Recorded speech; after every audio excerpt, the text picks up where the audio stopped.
AICTE and EFMD Global. The idea of this conference and competition is to encourage the learning fraternity to develop cases, to hold hands of aspiring case authors, and to provide a platform for corporations, institutions, and professionals to share India-focused research cases that brings Indian ethos in managing and business.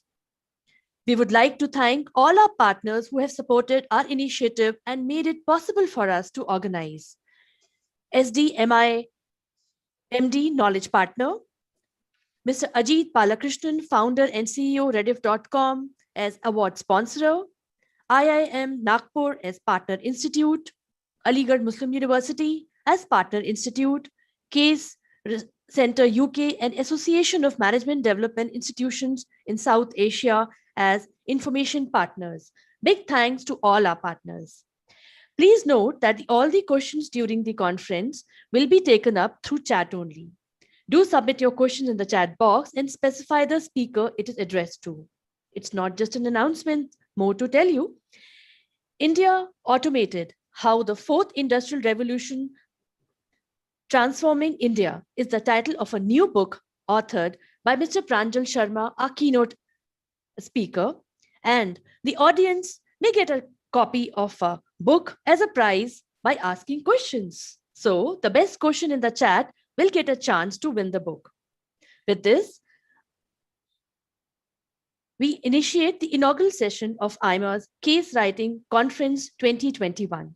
And it is my honor to invite on the virtual dais Mr. Pranjal Sharma, our keynote address speaker, Mr. Pranjal Sharma, economic analyst, advisor, and an author, Dr. Rajan Saxena, Chairman, AIMA India Case Research Center, former Vice-Chancellor, NMIMS University, Mumbai, Dr. Agrawal, Director, Center for Management Education, AIMA, and Dr. Anuja Pandey, Head, AIMA India Case Research Center and Associate Professor, AIMA. With this, may I invite Dr. Raj Agrawal to give his welcome address, please. Thank you, Soumya. Mr. Pranjal Sharma, economic analyst, advisor, and author. Professor Rajan Saxena, Chairman, AIMA India Case Research Center and former Vice-Chancellor and NMIMS University, Mumbai. Dr. Anuja Pandey, distinguished guests, ladies and gentlemen. This is an opportunity for us to present you first edition of India Case Research Center. This is in a form of competition which we are going to conduct tomorrow. You know that we have set up this Case Research Center in the year 2008. Over the last 2-3 years, there is a considerable improvement as well as development in this Case Research Center. This Case Research Center basically set up with the support of AICTE, and this AICTE has collaborated with AIMA in developing India-centric cases. We have conducted several workshops in last 2-3 years, and we too find that there is a tremendous response as far as India case research, India cases are considered. This particular workshop is also, this particular conference is also focused that how we are going to have more and more India-centric cases. We have seen in last few years that there is a considerable change in business environment. COVID-19 has considerably changed the economic scenario of this country. We have witnessed that growth rate, this was negative in 2020. But this kind of this pessimism, we are hoping that in coming year is going to be over, and next year we are trying to achieve, and this has also rightly predicted by various agencies, that India would achieve growth rate more than 11%. If this is going to be true, then definitely there is a tremendous opportunity for us that how we are growing in coming years. Likewise, we have seen that there is also a very revolutionary changes which are going to happen in case of this India's education policy. We have witnessed and we have seen that new education policy that has already been announced, and there is a considerable debate and discussion how this new education policy this is going to be implemented. This new education policy is going to provide us an opportunity how we are going to include various kind of this stream in one particular specialization or in management program. Also there is an opportunity that students, those who are studying science stream, they can also study liberal arts. In that particular context, there is a need that how this curriculum this is going to be dynamic, and in this dynamic curriculum how we are going to adapt new kind of changes, emerging technologies, as well as how we are going to focus more on small scale sector, how we are going to focus more on sectors by which we can make Indian economy more and more resilient. In this particular context, we management fraternity know that there is a need that how this teaching pedagogy this is going to be changed, and in this particular changing teaching pedagogy, it is very important that how we can introduce some such kind of cases by which students not only relate the Indian situation, but they can also relate whatsoever are the modern changes, modern technologies which are going to be introduced by the industry, and most of the faculty member they are able to relate in the classroom situation. We have seen that there is a tremendous growth of international trade also, but side by side there is also a need that how we are going to develop our own industries by adopting modern changes and all kind of this new technologies which are emerging in the horizon. In that particular respect, this case teaching method this has emerged as one of the important area. This particular conference as well as this competition, this is going to focus that how faculty members they are going to write as well as going to teach these kind of cases which are based on changing scenario. Healthcare, this is one of the important area which has recently been discussed, and there is also a need that how this healthcare cases in management are also going to be included.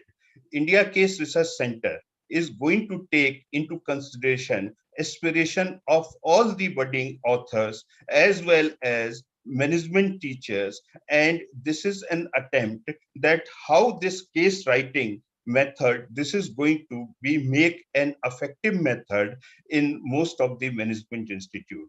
I know that we have a very overwhelming response to this particular conference, and tomorrow we have quite sizable number of cases which are going to be presented from leading B schools, and in a competition these are going to be judged.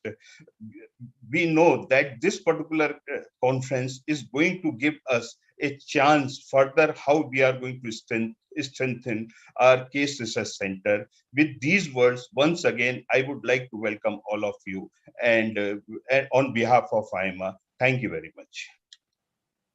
Thank you so much, Dr. Agrawal. Now may I invite Dr. Rajan Saxena to please set the context of the conference and the competition. Over to you, sir.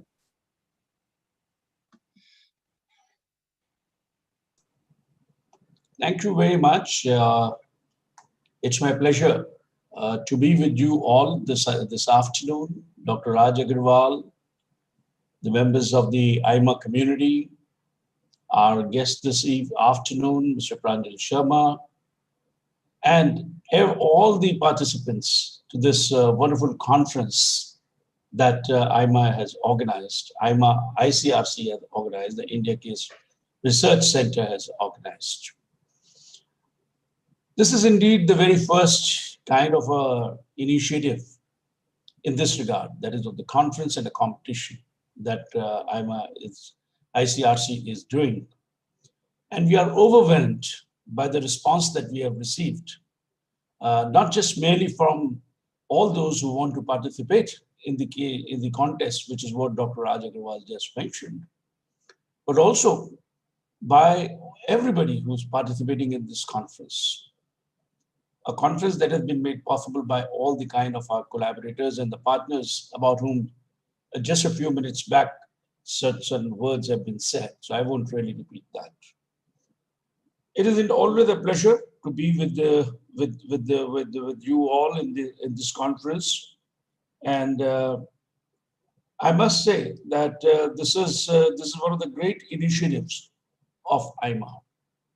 And let me just put across what are some of the perspectives that have really led us in AIMA to create this India Case Research Center. Of course, Dr. Raj Agrawal made out a very big context of this, of really pointing out to the kind of growth that has been a story of the Indian economy. But more than that, now today, the Indian economy will also be an example and a case study on resilience. It's a fact that today, if we were to look at the world economy, the three economies of the world that are really going to drive the future development and the future growth in a post-pandemic world, these are going to be the India, China, US. These are the three economies that are going to be, sort of leading the growth in the post-pandemic period itself. About a few years ago, AIMA's council decided that it was time that AIMA really found its place as a thought leader in professional management. We are all aware of the kind of developments, and we are all aware of the kind of things that AIMA have been doing. Its outreach with the management schools, and apart from the management community itself. And so therefore, from that kind of a perspective, the Board of Studies of AIMA CME thought over and decided to create this India Case Research Center. Now, when I look at this India Case Research Center, I really look at it from a couple of points of view. What was the need for it? Is it that the cases in India were not being developed? No. The development of cases and the growth of management schools is really intertwined. I don't think there is any top business school in this country that has not been developing the cases, whether this is from the government sector like the IIMs, or in the private sector like the XLRI or MDI, or let us say NMIMS, or any other institution that we talk about it, or Wellington, or any of the top institutions that we talk about it. But more than that, I think what was happening is the fact that the faculty had been using the cases, they've been writing the cases, they've been using it.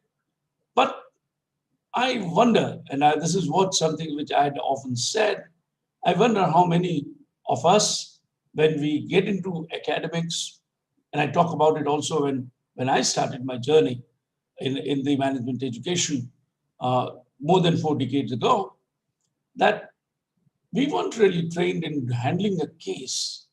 We weren't really trained in terms of even understanding what a good case is really all about. So what was really a missing link? And I'm going to be coming over to some of the missing links, and which is what is really the driving AIMA ICRC itself. And we are going to be doing a lot of parts that are there. Now we're going to play a very significant role in ensuring such kind of links can be removed, or let us say, we really strengthen our position in the global context itself. We're all aware of the fact that technology today is really driving the change. I, for one, believe that there are 3 big drivers in the Indian economy that are really going to shape up the Indian economy in times to come. One is the technology. We are all aware about it, the disruptive technologies which are there.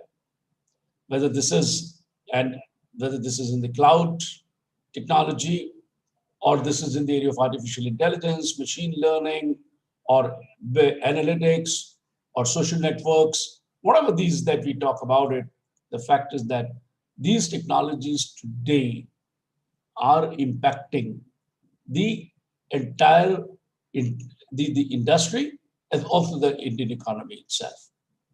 But let's not stop over there. I think the second big factor is the demography, the Indian demography itself. You know, we are today a young nation. It's something that has been talked about it. And we realize that this is a young nation which is highly aspirational. And the third factor that I realize is the fact that, well, it is the economy. It's a social economy as also the social and the cultural factors that are interesting. The way people relate, the way people communicate, the way we all live with each other, and how we really go along. The entire society's structure and every part of it, and our own culture. Now, interestingly, when technology interplays with the demography and economy, some very interesting kind of dynamics happen. And what are the kind of dynamics that is happening? Suddenly you find that there is a disruption in the industry. You find that there is a disruption in the society. There's a disruption in the way we all think. There's a disruption in the way we all communicate. And as a consequence of which, it becomes a recipe for a study at a global level itself.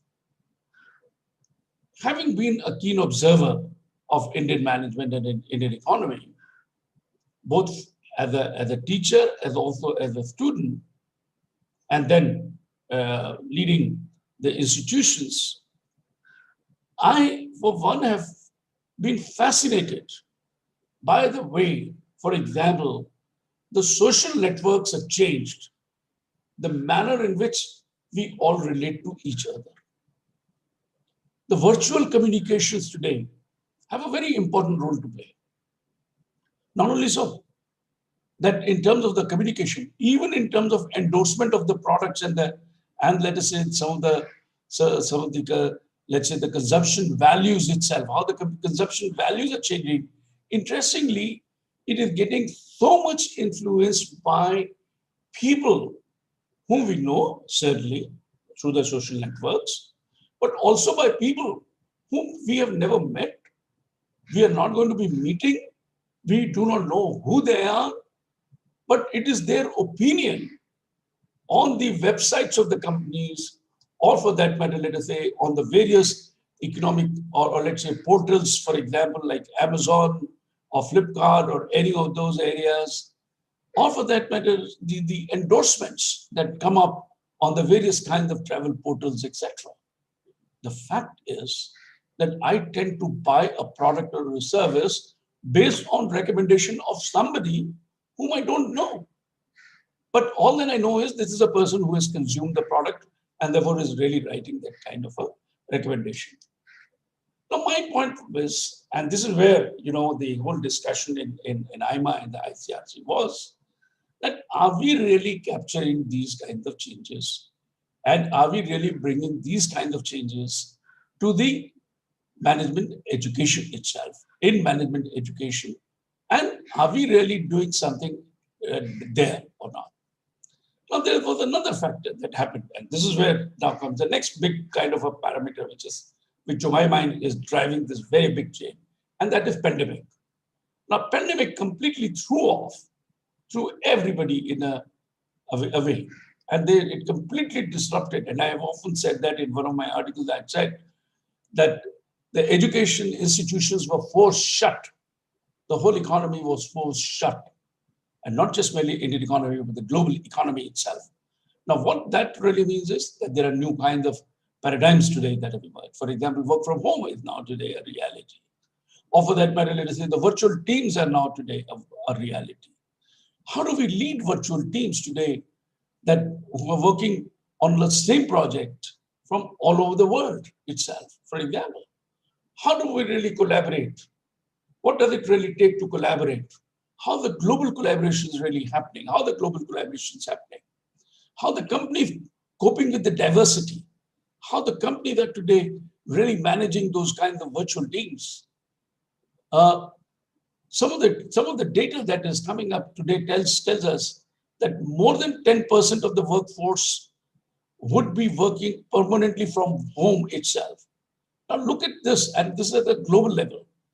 This is a tremendous amount of a kind of a meaning when we start looking at it from the perspective of management itself. So I realized, and this is where we were all talking about it, that I think it is important to us in AIMA to study and capture this. Equally, it is important for us to tell the story of India, Indian companies, Indian economy, Indian society, and the cultural change that is happening in this country at a global level itself. Now, one could have done that. There was no problem on that. One could do it in the management schools, and I'm sure that many of the management schools are already doing something in this area. In fact, many of the cases that have gone from India and they are today available at some of the global case portals like Harvard, for example, these are some of those kinds of cases that are of the change. But then I think that we need many, many, many more. The growth of some of the organizations, for example, in a post-pandemic period. For example, the delivery firms like Zomato, for example, how they have really grown and this is one of the growth stories, yet in red. Why is it that they are in red when they have really been growing? Swiggy, for example. So the delivery firms, for example, cloud kitchens, which have today emerged, or the whole lot of us new startups, which are really which are really creating solutions for India, which is in the midst of this kind of a pandemic. That is something that is important for us to be really doing it. So therefore, in AIMA, there was the aspect was, and in AIMA, this was one of the kind of thing is, how do we really emerge as a thought leader in management, in professional management itself? And we realized that research is a way forward. So the goals of the India Case Research Center is very clearly to set up, to develop experiential pedagogy tools. And obviously cases is one of them.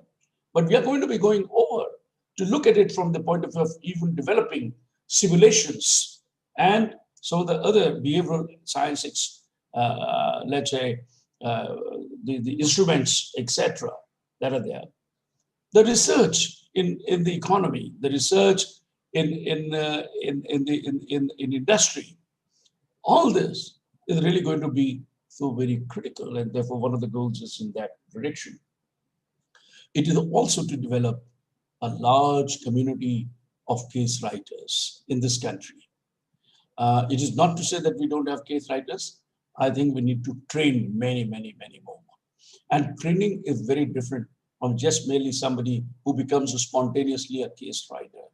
Case is not something which is typically just a story itself. I think, and I'm going to be just talking in a second, in a minute, on what a good case is really all about.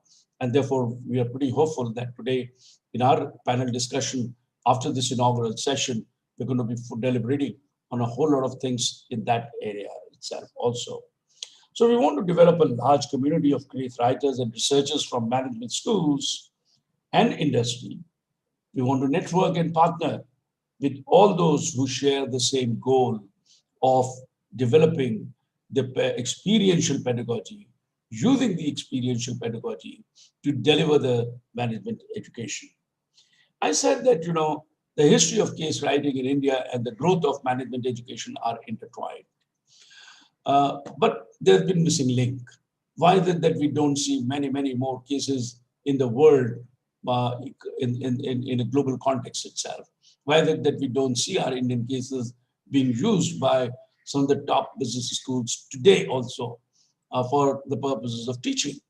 I believe it is largely because of the fact, one is of course the prejudice that may happen But more importantly, I think there is a rigor which is really missing. And I think it is important when we are writing the case that, how do we really bring rigor in the research? How much of our data do we really pick it up? To wonder, and one of the biggest kind of a dilemma is that of the depth and the width of a research that the researcher has to get into. I think in a good case, well researched in a company, have both the depth and the width, which will make decision making possible. So it is not to say that we are writing a book. We are writing a good case, and a good case can be written not just merely in 25 or 30 pages. It can even be done in 10 pages or 8 pages, or even just 2 pages if it is a good database research that is there. And why are we talking about it? Because the more we are able to bring the different dimensions there, different kinds of dimensions, it becomes easier to develop the critical thinking, and also it helps us to develop what we call it as the decision-making skills. A good case, therefore, is the one that has multiple dimensions and it really brings in the problem, it brings problems upfront, and also encourage the development of critical thinking and the application of analytical thinking. I'm pretty confident that this case writing conference that we are doing today in this context will really give us some great ideas and some great thoughts to think over. And certainly it would be of a fairly useful kind of a way by which we can really take it forward. I see Dr. Sahasrabudhe also having joined us in. Thank you, Dr. Sahasrabudhe, for being with us. And it is always a pleasure to listen to you. You have been of a great help to us at the India Case Research Center. Your partnership has really helped India Case Research Center's cause of advancing the cause of writing and projecting India in the global context itself. Thank you very much, ladies and gentlemen. And it's a pleasure to be over here. Thank you very much. Thank you so much, Dr. Rajan Saxena. A very warm welcome to Dr. Anil D. Sahasrabudhe, Chairman AICTE. With this, now we move on and invite our keynote speaker, Mr. Pranjal Sharma. Mr. Pranjal Sharma, economic analyst, advisor, and an author. Over to you, Mr. Sharma. Thank you, everybody, and good afternoon to everybody. And thank you, Mr. Saxena, Dr. Agrawal, and Dr. Sahasrabudhe. Great to see everybody online. Just a day after Holi, I think we're all back to work as we expect. I'm going to share a few slides which refer to my recent book, India Automated. It's about the rise of automation in India and what it means. And this has a lot of examples of how companies and organizations in India have used technology for a larger good. And I think that's the important piece that we must understand, both enterprises as well as government bodies. So I'm going to share the presentation. I hope I have the rights. I hope everybody can see this now. Yes, Pranjal, we can. Excellent. So let me begin by talking about what I call, the rise of automation in India. And this is really about how we look at automation in a way that is making a big shift in the country.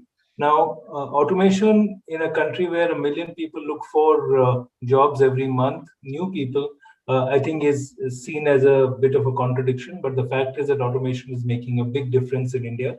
And the book is a result of efforts of putting together examples across the country of what has been done to make a difference by enterprises, global enterprises, domestic enterprises, startups, as well as government bodies to change the way technology impacts governance and consumers. Of course, a quick update on what the fourth industrial revolution is. As you know, the first industrial revolution was from the steam engine, the second was from electricity, and the third was from the computer chip. This current fourth industrial revolution is really about connected technologies, and Dr. Saxena referred to that in a very articulate manner of collaboration and connectivity. So entire range of technologies from blockchain to AI to Internet of Things to drones, they come under the umbrella of the larger theme of fourth industrial revolution. There is a fear, of course, that everybody will be jobless, but really it's about transition, and I will discuss that.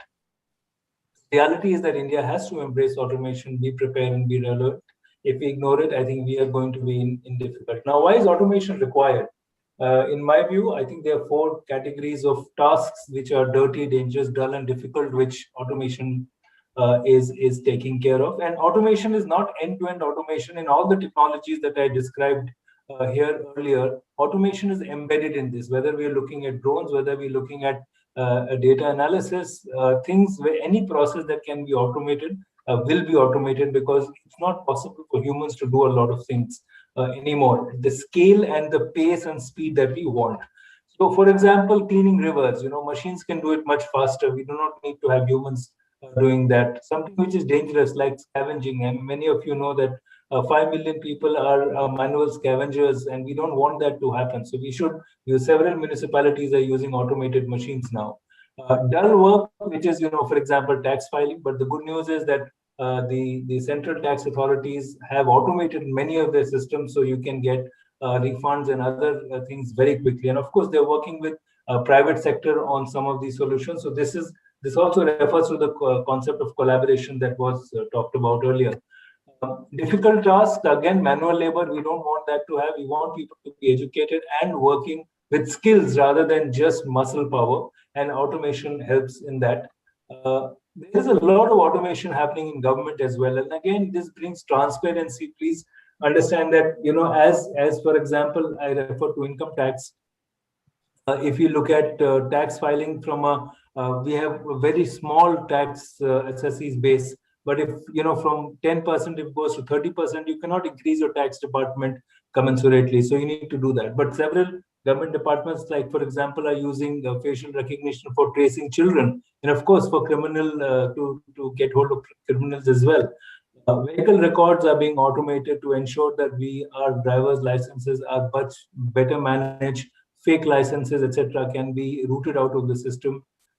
Similarly, in enterprises which have been leading in many ways in medical, healthcare, automation, and using of image scanning and AI in scanning in images has really picked up in a very big way. And please understand this, it allows such kind of excellent image ability, image scanning ability, and image interpretation ability to areas which do not have perhaps the best doctors. So you can have situation where an X-ray is sent and scanned and sent to a central place. It is analyzed, and the diagnosis is sent back almost immediately, to ensure that even a semi-qualified doctor or a person with less experience can give quick diagnosis to a patient in any part of the country. And the National Digital Health Mission is going to be accelerating a lot of these efforts.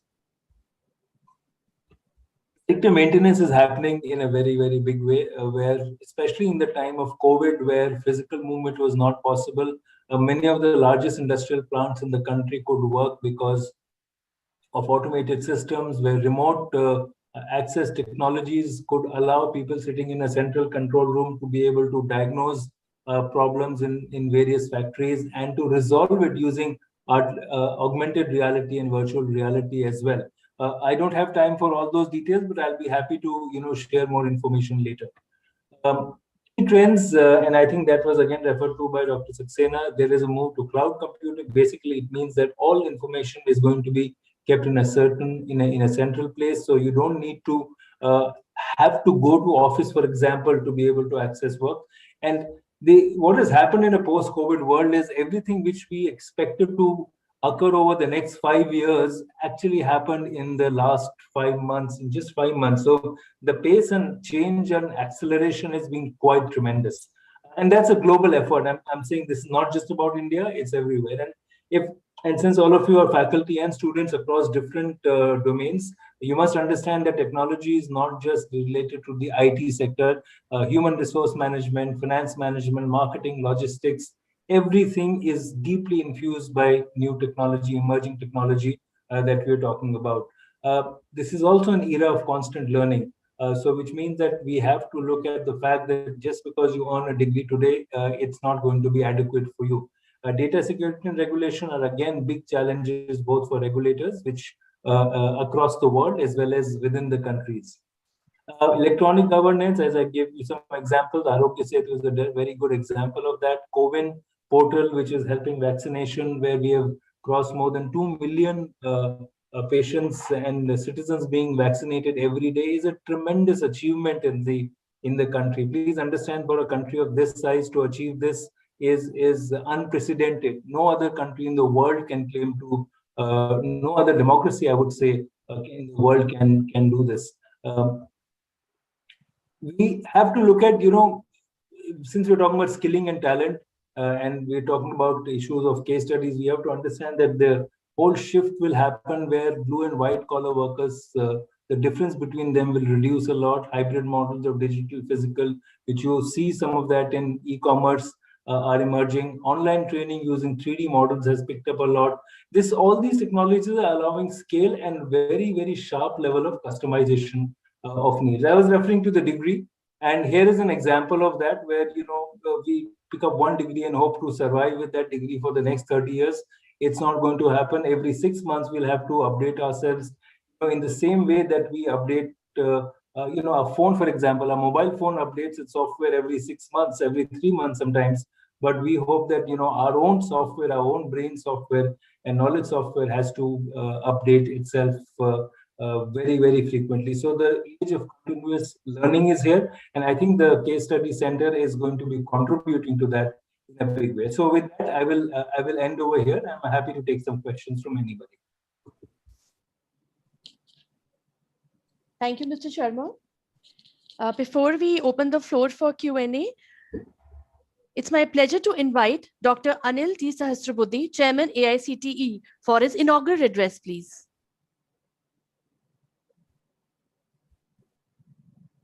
Yeah, good afternoon, everyone. It is indeed a great pleasure to be in the midst of all of you, starting from Dr. Raj Agrawal, who was after me all the time that I must come onto this platform. I had 3 parallel meetings going on. So I was doing hide and seek game. I think some of you might have noticed or not, I don't know, but I was going to the other channel and coming back, multi-channel, multifaceted, continuous action happening since morning. Anyway, we have Dr. Raj Agrawal, Dr. Ravi Jain, Dr. Rajan Saxena. I want to make these names very interesting. I will tell you, Raj is the king. Rajan is also a king. See, these 2 kings are there with us. Dr. Ravi is nothing but the sun, Surya. So who is giving light? Pranjal gives us the energy, Pranjal. Dhananjay is the victorious one, one in the Mahabharata we call Dhananjaya, and we have Bhimaraya, Metri. Bhima is the strength of Bhima. Metri is friendship. So I think all of these guys who are there with us today, they are exquisite by themselves. And such an occasion, when I am asked to speak on what is known as your, very passion in management education is case studies. I always refer that in other types of education, we have hardly anything called case studies. But the entire development of the management education revolves around case studies. And it is so important that to make a student understand a particular concept, there is nothing better than the case studies. And therefore, this case study approach is so significant and important that all of you are today talking about how to do Indian case studies go abroad. And it is not new. We all are aware that our Dabbawalas from Mumbai became a hit topic in all universities across the globe. Forget about within IIM Ahmedabad or IIM Bangalore, but even worldwide. And that's why, whether it is in terms of getting formal degrees or otherwise, there are case studies which exist in our country. And some of those examples which some of you reflected, and we can graduate from there onwards to a higher level. Just a while ago, I was in another meeting, which I said, where we celebrate our innovation from grassroots. You must be all knowing another professor, Anil Gupta from IIM Ahmedabad. He was not there on this panel today when I was speaking, but nevertheless, there is what is known as grassroots innovations, GIAN, Grassroots Augmentation Network. He started with Honeybee Network, graduated to what is known as GIAN, and also now today in the Rashtrapati Bhavan, all of these are celebrities. Each year, people from different remote areas, you identify them, their innovations, and bring them to the Rashtrapati Bhavan and celebrate. They are awarded for their innovation. I think, therefore, case studies can be in multi-dimensional direction. In the COVID times, unlike many other countries in the world, we had an exploration of the online education never ever seen before, that we started off not in higher education and technical education. Obviously, technical education people had wherewithal in terms of dealing with online education in some way or the other, whether it is creation of some of the courses in the MOOC platform, massive online open courses. Many of them did have their own what we call management systems which are in existence, whether it is ERP, whether it is in terms of Moodle. There were classes being happening in the use of technology. But when it came to a college like Arts College or a Commerce College or a Science College, there were hardly anything. Management institutions were in the middle. And there were schools and high schools where absolutely, except for watching TV, they had not done nothing, especially the teachers. But within 3 months of the pandemic, from March to June, all of them were onboarded onto the online education. I think there is no school in the country, no high school, no college, no university which is left out in terms of use of technology in education. Whereas you go to some of the most advanced countries, they all claim to be, having the 5G connectivity and so on and so forth, but they have lost one academic year. India did not lose. We only lost a couple of months, and we are in a position to make it up within no time.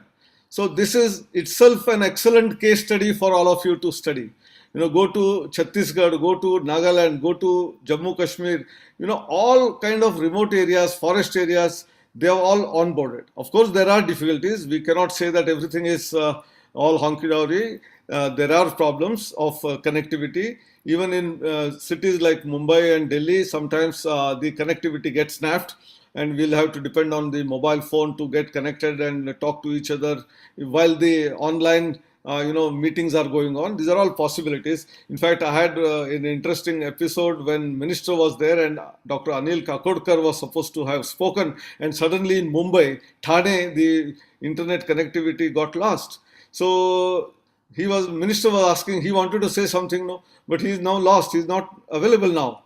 So then I got an idea. I just called him up on my mobile phone and I said, I will take my speaker phone on and you speak, and that will go through my computer to the entire audience. And these are all innovations we have been doing in this pandemic period. And he was able to connect with the minister, although visually they were not able to see each other, but his voice was heard ultimately. And this has happened many a times. Subsequently, I gave this idea to many people that if the connection goes off, don't worry. And same is the case with education. Our children in the tribal villages, remote areas, if they get snapped, they should not worry. They should go to the friend and ask them to connect them on a mobile phone, which is all available. Not only that, our MOOC courses, which are there on the Swayam platform, are also available on Dish TV. There are 32 direct-to-home channels. Therefore, when it comes to education, we have all of this. And AICTE on its part started what is known as Smart India Hackathon 4 years ago. And during pandemic itself, we have held 3 important hackathons. Number one, the first one was called Ideathon, to get ideas for solving the problems of the people, whether it is helpline for the people when they are in distress because of sudden pandemic and the activities had come to a grinding halt, to help them in terms of whether it is food, accommodation, to get connectivity and so on and so forth, including medicines. Second was Samadhan, where some of those things which India did not have, whether it is PPE kits or whether it is ventilators, whether it is the masks themselves. All of them were produced from our colleges in the laboratories. Chemistry laboratories had something to do. Mechanical engineering workshop had something to do. We all created what was not existing. I think this is again another case study by itself. Then CSIR, Prime Minister's office, and AICTE, Ministry of Education jointly have ongoing what is known as drug discovery hackathon. Of course, we have not got any vaccines developed out of this hackathon, but nevertheless, what is otherwise required to be a 8 to 10 year cycle for developing a new vaccine or a new drug, how that can be reduced. We all know in the automotive sector about 7-8 years ago, we used to talk about a cycle of 5 to 6 years minimum for getting a new model of a car. Whether it is the original Maruti or Tata Motors from India, or even Volkswagen or Ford or any one of them, or Toyota for that matter, who are advanced in Japanese style, they all took 5 to 6 years time to get a new model. From then on, using AutoCAD and many other activities, we have brought down that timing to hardly 1 or 2 years. A new model can come up very easily in 1 or 2 years. Today we talk about having what is known as 3D printing machines, and on one side AutoCAD and other tools which are available. Dr. Saxena is intrigued. He may sit at his home and design a car of his choice, of his shape, of his choice of the color, and send that to maybe Toyota, and Toyota will print it in Japan or even in India, some of their plants which are there here and there, and then send it back to you within 15 days, a car which is assembled, which is a matter of now a reality. It's not a matter of things of the future. It's all the present. It's all possible. And so why not drug? Drug also can be done in the same way. We have hundreds and thousands of possible molecules which can be a solution to this present COVID pandemic itself, Corona, COVID-19. And we do not know which one of them will work. Covaxin worked. We don't know. It would have not worked also. So if we have thousands of possible molecules, can we parallelly do parallel computing using supercomputing and then try to course correct and then come to maybe 50 molecules, out of thousands of them, which are the likely candidates who will find to be a solution to this problem.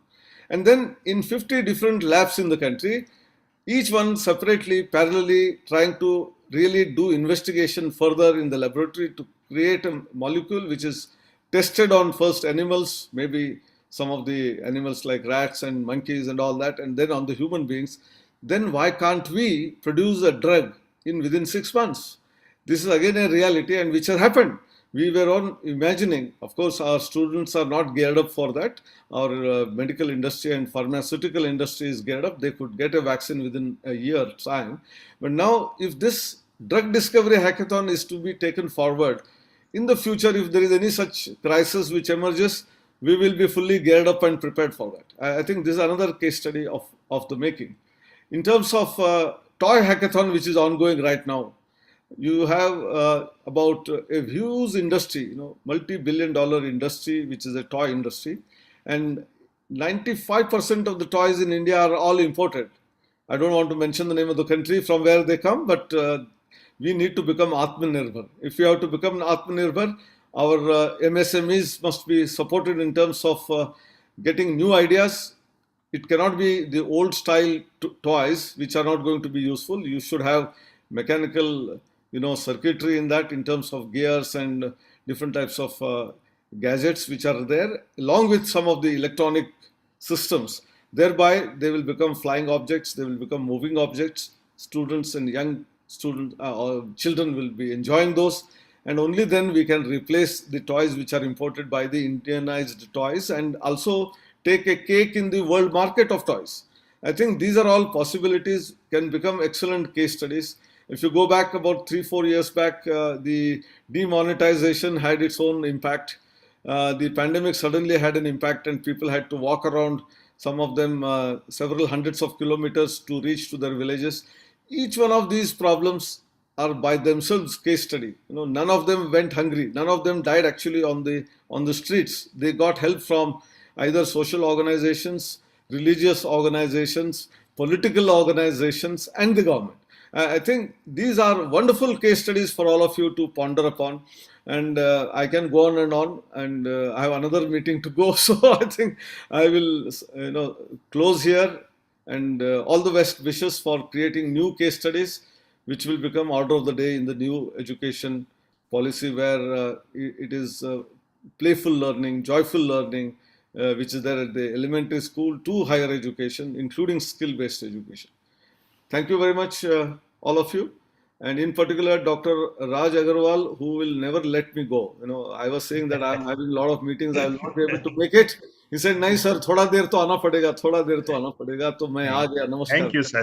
Thank you, sir, for coming, sir. Thank you. Inspiring address, sir. Thank you so much, Dr. Anil Sahasrabudhe, for honoring our invitation. And we immensely value your presence at AIMA's very first case writing competition and conference.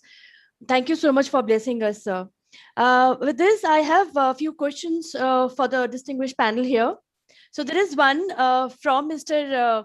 Ajay Arora. He would like to know, how could case studies which analyze past data be useful in preparing us for the future disruptions? Dr. Sahasrabudhe, would you like to answer, or Dr. Saxena? Well, so far as the let's say what's happening around today and the development of the cases is concerned, as the person who has put this question has very rightly said, that often the cases that are if restricted to a given time period, what is happening around today, we are actually capturing it. I think what really is useful in such a situation is to pick up some of these kinds of live cases and take it straight into the class. And today it is possible to not just merely put a text over there, but also a video of what is really happening. And therefore the class then really participates in the discussions itself. So it not just merely talks about in terms of what has been developed, but also talks about what are the challenges that are there ahead in terms of implementing a certain concept or taking the concept forward.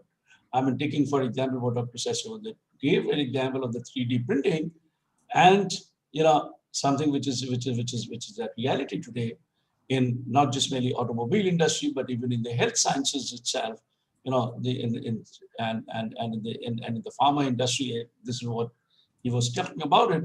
I think the whole lot of developments, for example, that are happening today in different industries or the economy can really be captured, brought into the class for a lively discussion, and also one can really bring in the experts from the industry and also from the field of technology to really talk about.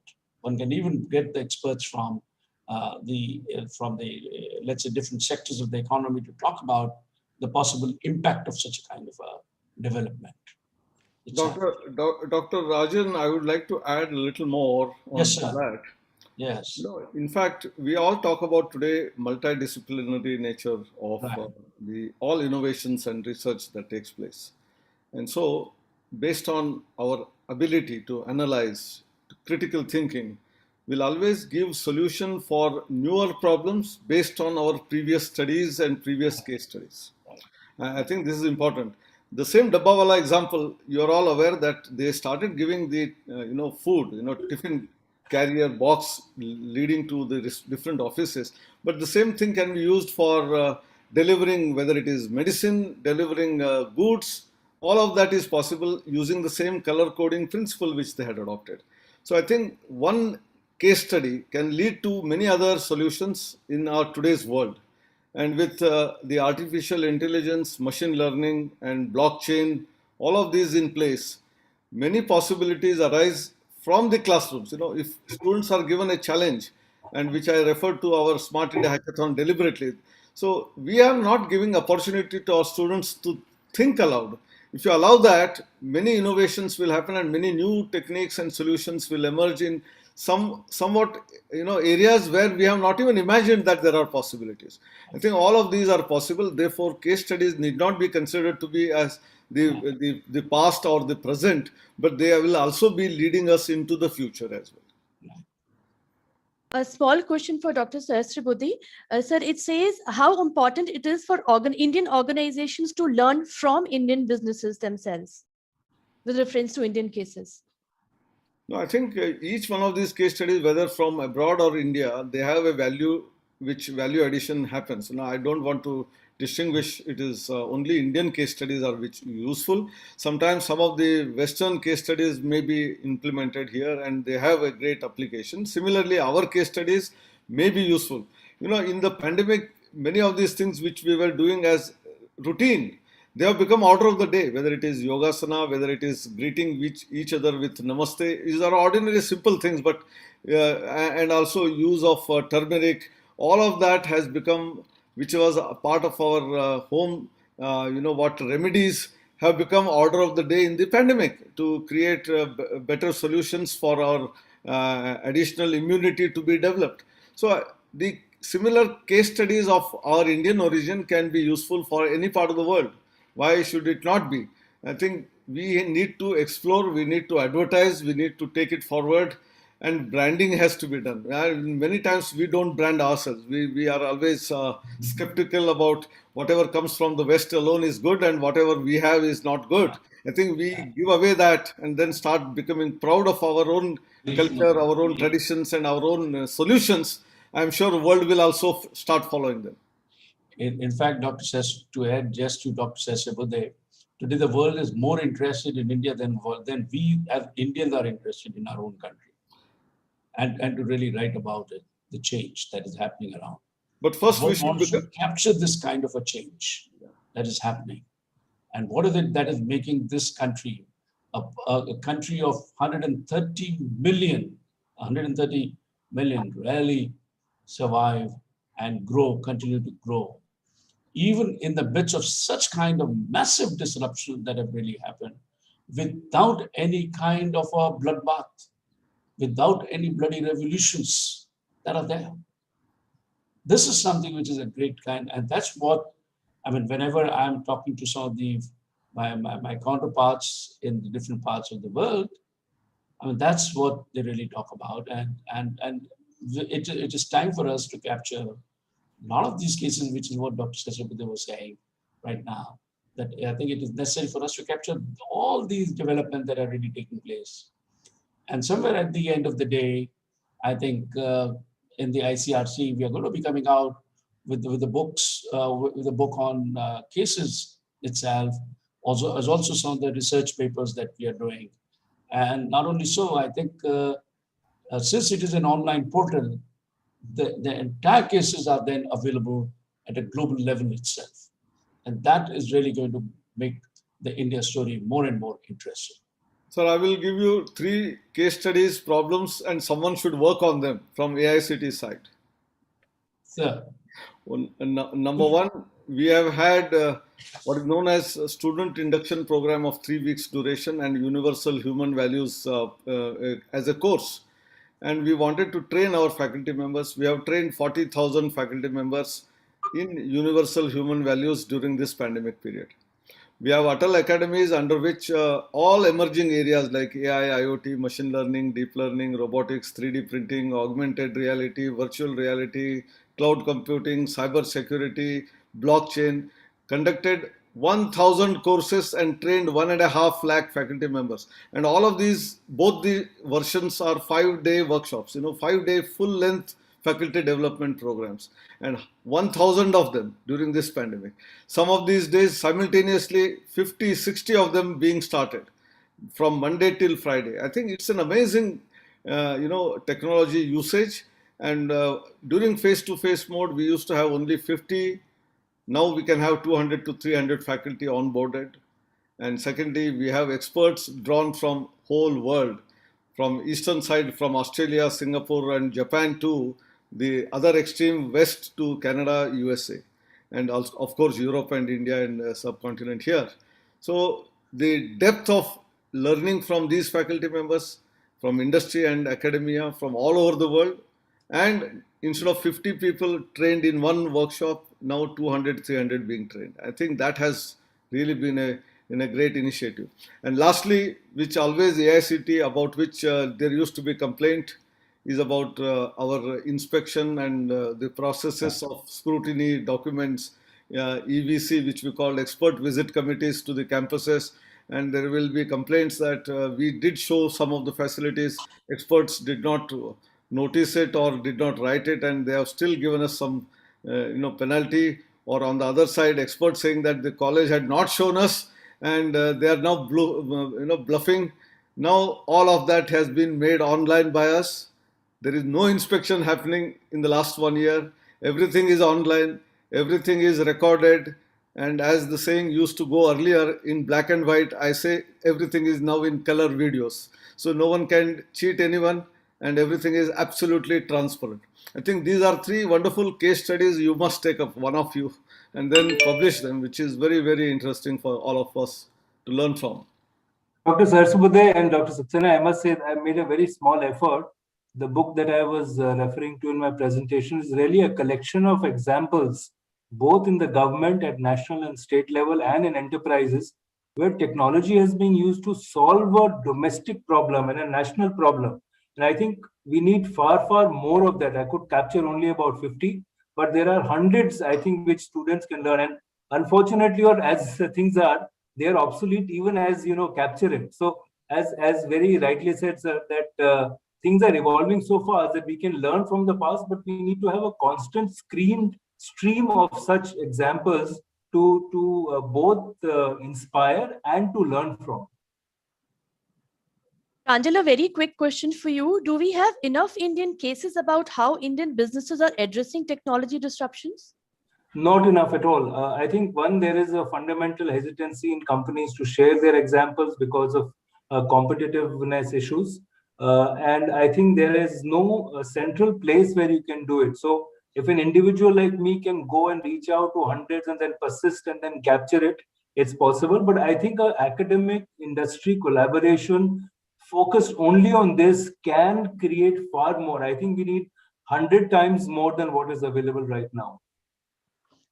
I think that's where the AIMA really comes in. AIMA,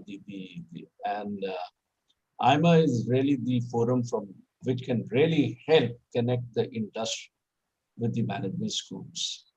It is the management school and the educators who have to really find innovative ways of really reaching out. Much of the time, the way we reach out, and I can tell you as a faculty, I have been a faculty, I have been at Delhi University or at IIMs or in XLRI, etc., and or at NMIMS, where I led. My whole view is that I think the way we reach out to the industry needs a lot to be desired. I think we need to understand that industry has its own issues. Industry is really concerned about its own competitiveness. Industry has to solve its own problems. And if you get into that and be seen as, as trying to get something from them, they're not interested. The answer comes when, or the industry gets interested only when you can really tell them that, look, I can really help you resolve some of your problems by really capturing some of them and bringing it into the classroom. And you would have really the ideas coming over and fresh ideas coming over to you, not from 1 or 2 or 3, but from a cohort of about maybe 100 students or 200 students. And believe me, I have seen the industry getting interested in it. That is where, and that's where Dr. Sahasrabudhe, the whole internship part that really came up becomes so very fundamentally important, not just merely in management education, even in engineering education, it is becoming important.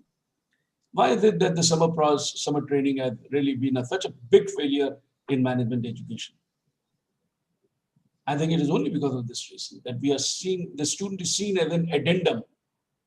The student is not seen, and the faculty is not seen as contributing to my process. I'm a marketing professor, so I start with the customer.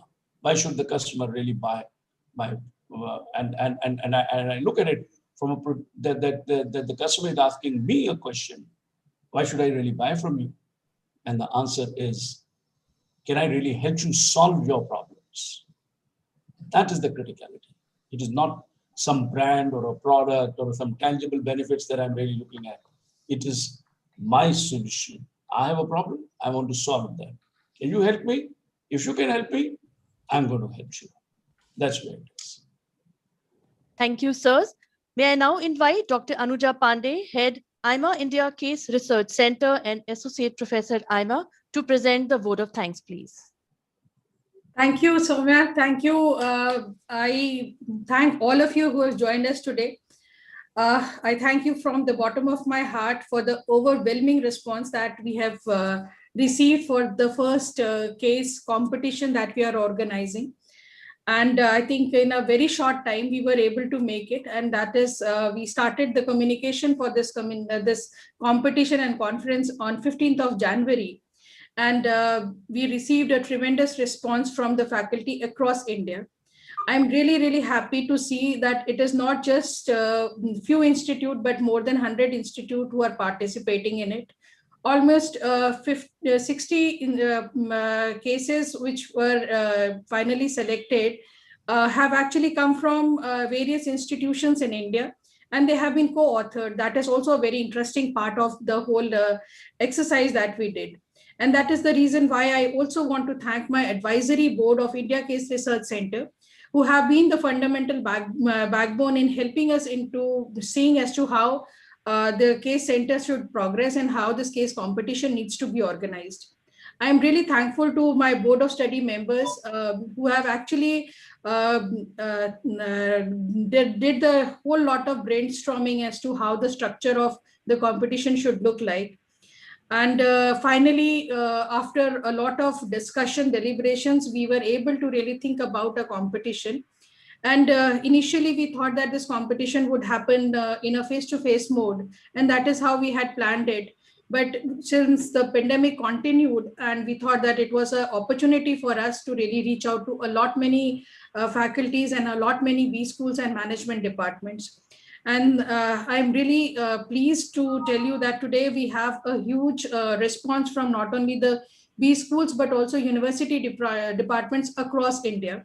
We are also very, very happy to tell you that we received a very strong support from international organizations also. These organizations, right from the case center, which helped us in communicating the whole competition to the world, the Association of Management Development Institute in South Asia, AMDISA, who also did the communication for us. And then we had the chance of getting up EFMD on our board. And this helped us into taking up the competition across the world. And we are very, very thankful to AICTE for the wholehearted support. I think for every event that we are doing, I think we, a lot of time we take the liberty to really say that we are being supported by AICTE, and then we really go and request that for the support. But I think that support has been so tremendous, and that is why we were able to reach out to the remotest corner of India in terms of reaching out the big schools, because AICTE database is such that helps us to really get the communication to the people who might be working into the remotest area and maybe are not into the mainstream, but they are still very strong case authors. I thank all these big organizations for supporting us. I'm very thankful to our knowledge partners, SDMID. I think Dr. Parshuraman has been a real big support in helping us into getting all these things into place. And I also want to thank on my advisory board and the jury board members who have joined in for this competition. They have helped us in screening the first round of cases. And tomorrow, that's a big, big day for us when we have almost 56 cases being presented in 6 tracks. And we have the jury members from across Indian universities joining us on board and helping us into identifying the right case, the winner case for us. I'm really thankful for all the panelists. I think today we have a huge line of panelists from across India, abroad, who have joined us today, and I'm really thankful for them to make it, because a lot of these panelists are joining where the geographical times are not very, very supportive. Some of them are joining very early in the morning and some of them very late in the evening, but I'm really thankful for that. And of course, I want to really congratulate all the case authors and the co-authors who have paid up so much of attention to our call for cases and have penned down their cases. Because penning down, there might be a lot of big thoughts that we have in mind, but constructing them into a format, a case which becomes relevant for teaching in a B school is something which is tremendous amount of task which they have done. And I think they were the one who actually helped us to bring this competition in place. And I'm really thankful to all the co-authors, authors, and their support system who helped, and the organizations on which the cases have been built up, and those organizations who have given the NOCs to these case authors to participate today. I am really thankful to all the faculty members who have shown us a tremendous response today, and based on our invitation, they joined us today. That gives us a lot of encouragement, because that brings us the whole issue why we are here today, why we have set up the Case Research Center. Idea and objective has been to take the cases to masses. And that is in this objective. If you all have not joined us, we would not have really made up any mark there. So a very, very big thank you to all of you. And a special thanks to Mr. Ajit Balakrishnan, CEO Rediff, who has been a pioneer in his mission of setting up the technological firm in India, but has been also very, very supportive in the mission of bringing out Indian cases. And he said that he would be really happy to give forward some of the prize money in this competition. So a big thank you to Sir.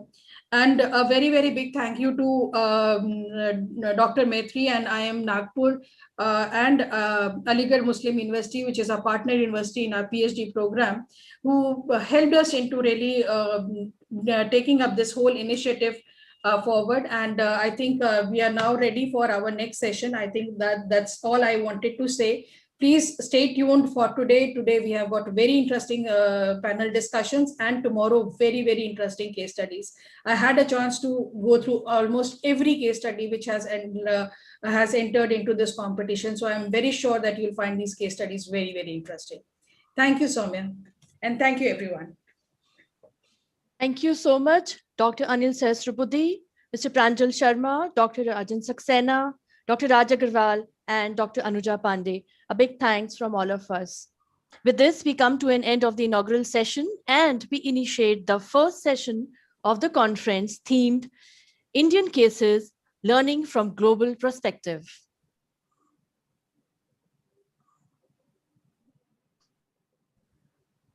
It's my pleasure to welcome the session moderator, Dr. Bhimaraya Metri, Chairman, AIMA Board of Studies and Director, Indian Institute of Management, Nagpur.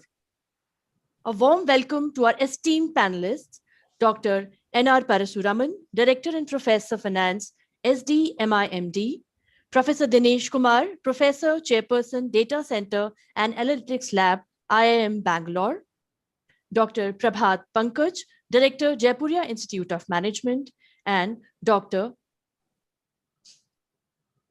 Zeljko Sevic, former Dean and Advisor to the Board UMM Malaysia. With this, I hand over the session to the session chair, Dr. Metri.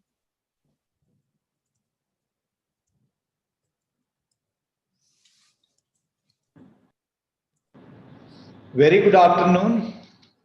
Very good afternoon. Yeah, respected my fellow members, Professor N.R. Parasuraman. Professor Parasuraman, all of you know, he is known for writing finest books in the area of finance, managerial accounting and finance. And another esteemed panel member, Dinesh Kumarji. Dinesh Kumarji was senior to me at IIT Bombay. He was my senior, and he is the chairperson of 2-year MBA program at IIM Bangalore, and also data center and analytics lab. Professor Dinesh Kumar has written number of cases in the new generation areas analytics. And we also have with us Prabhat Pankaj. Prabhat Pankaj, he is in the area of economics and also, about his institute, the case has been written by IIM Ahmedabad, the kind of work Pankaj has done. So that is great to highlight. And our international panel member, EFMD, Dr. Zeljko Sevic. He is again a professor of management accounting and corporate governance and performance management, former dean and advisor to the board of UMM Malaysia. And he has traveled a lot and written number of papers and articles. I must say that this esteemed panel, 4 members, and we have 45 minutes. All the 4 members, they are accomplished academician. Rather, I must say that each one of them, they have a great corporate touch. I can say that strong industry connect. Each one of them have Dinesh. I think he worked aircraft industry when he was working in Exeter. I think he has done a lot of work in Exeter related when he was in Exeter aircraft industry, and he also happens to be the editor of operations, Journal of Operations Management when he was in IIM Kolkata. And similarly, Professor Parshuraman wrote 8 books, out of 8, 6 are single-handedly he has written, and he is also one of the international figure. And he is since 2019 he was taken on the board of ethos by EFMD. So he is accomplished academician. So all the 4 people, they have great credentials, and they also one or other way, they each one of them, they are heading the organization, particularly business school. So it is a great opportunity to listen and from them, as well as take the insight related to Indian cases, learning from global perspective. Just 2 minutes I will take. I will talk about Indian cases, learning from global perspective, just to set a context. Learning from global perspective means the moment you say case, people look towards Harvard. And in India, the moment if you say case, people look towards IIM Ahmedabad. Now, Harvard was the first one to start cases, but today, 21st century, when we talk about the cases, whatever the Harvard cases, we talk about 20 to 30 pages. And students, natives of the digital world, so that such a lengthy cases reading is one of the challenge. And also, since the cases are very long and so many tables and charts and all the kinds of things, so it also sometimes, if I say so regarding the perfection, it also deviate from the focus for decision making. And foreign cases in India, particularly, I was listening to the last few minutes regarding the inaugural session, foreign cases in India. So probably we Indians believe in seeing is believing. So foreign cases, the company name and the activities and product, many times we have to imagine, we never see, we never heard, and we cannot see the context in full extent. So those were some of the challenges when we teach the global cases to India. But when it comes to contextual issue, because contextual means there are 3 important things when you are writing a case or when you are dealing with the case in the class. So one is a micro context within the organization, understanding the history of that organization. Second is the meso context. Meso context is all about, who are your competitor and supporter and what kind of other environment is there and stakeholders. That is all about.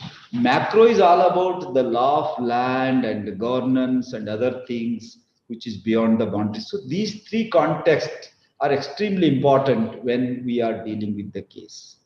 So when it comes to Indian cases, if you look at the Indian cases, then it is extremely important that Indian cases, when you look, people know that fairly. The moment you take the name of the company, all students within no time they can connect, because many times in newspaper, performance, balance sheet, one or other way they come across, and they can, instead of imagination, they can see the real world of that particular company.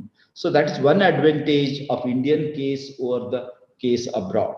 Second one, while writing, if the Indian case is there, say for example, whether it is Bangalore or Mysore or even Nagpur or Delhi, if you are teaching a case, then in that case, what happens? You can bring the actor of the case to the classroom, either through video conferencing or they directly come. One of the actor will come and address, and case is written on that particular actor. For example, IIM Nagpur is located in the hub of, in the heart of industry. There is a multi-product, special economic zone.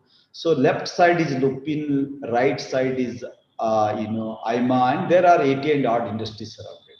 So suppose if you write a case on Lupin pharma company, then the pharma company CEO or one of the actor or marketing manager come into the classroom. We can bring the industry into the classroom and they address, and they can real life situation and experience they share the students. So that kind of experience we cannot get from the foreign case, because you can't bring the actor here. And also all the three contexts, micro, meso and macro context, you can't deal in the classroom, because we ourselves don't know the out of three in detail. In 360 degree, we will not be knowing. So that is the important benefit of Indian cases.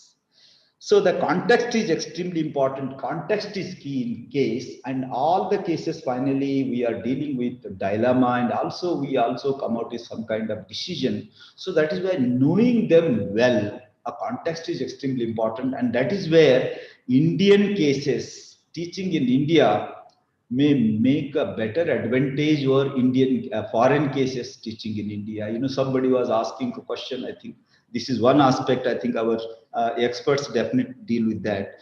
And Indian cases, again, focusing on context. Context. Indians are known for context, and Europeans, Americans are known for concept and models. So, and today, because of disruption, context is changing very often like a water, flowing water.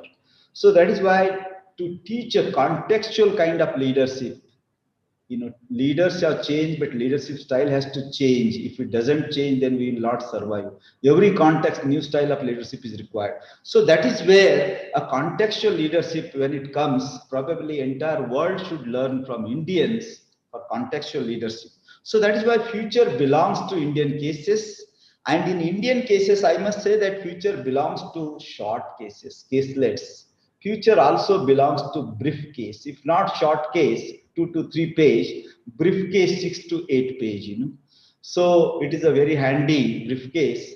And you need not to give everything in the case. Probably you can give the link, the company website, balance sheet, figure, vision, mission. You need not to write the Harvard. Americans write all the things in the case and make 30-40 page. But it is already there in the company website. You just give the link, vision, you refer so and so, give the link. So probably same 30-40 case, you can put into 6 to 8 page. And students can go and refer, and when they go to the website, they learn many things and they see the context in total 360 degree. That is a greater advantage if you give the reference than giving that into the case. So these are some of my initial observation. With this, since we have very less time, I just request my panel members to give their 5 to 6 minutes, their view, Indian cases, learning from global perspective, because it is extremely important, because India is going to take a leadership role in 4 to 5 years from China. So when global leadership will come to India, that point of view, Indian cases learning from global perspective is going to play a very, very significant role. From that perspective, I request all my 4 esteemed panel members give their perspective for 5 to 6 minutes, and then we can take question answers from the audience. So may I request Professor Parshuraman, my great friend, and we know each other for many years, and he is known as a finance professor as well as case. I think Professor Parshuraman, now your turn.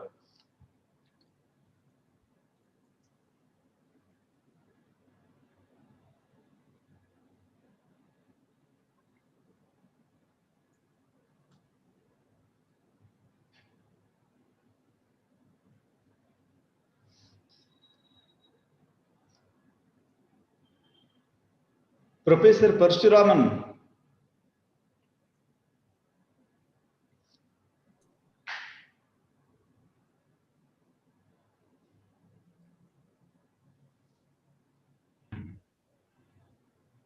Sir, I think he's disconnected. He was there, while addressing. Then may I request the second speaker? Yes, sir. Please.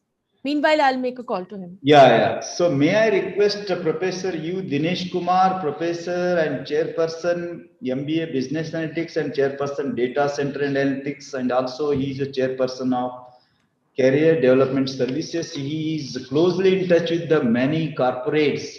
So may I request Professor Dinesh Kumar? Okay, thank you. Let me try to share. I made a small presentation. Yeah, so I'm just sharing my PowerPoint.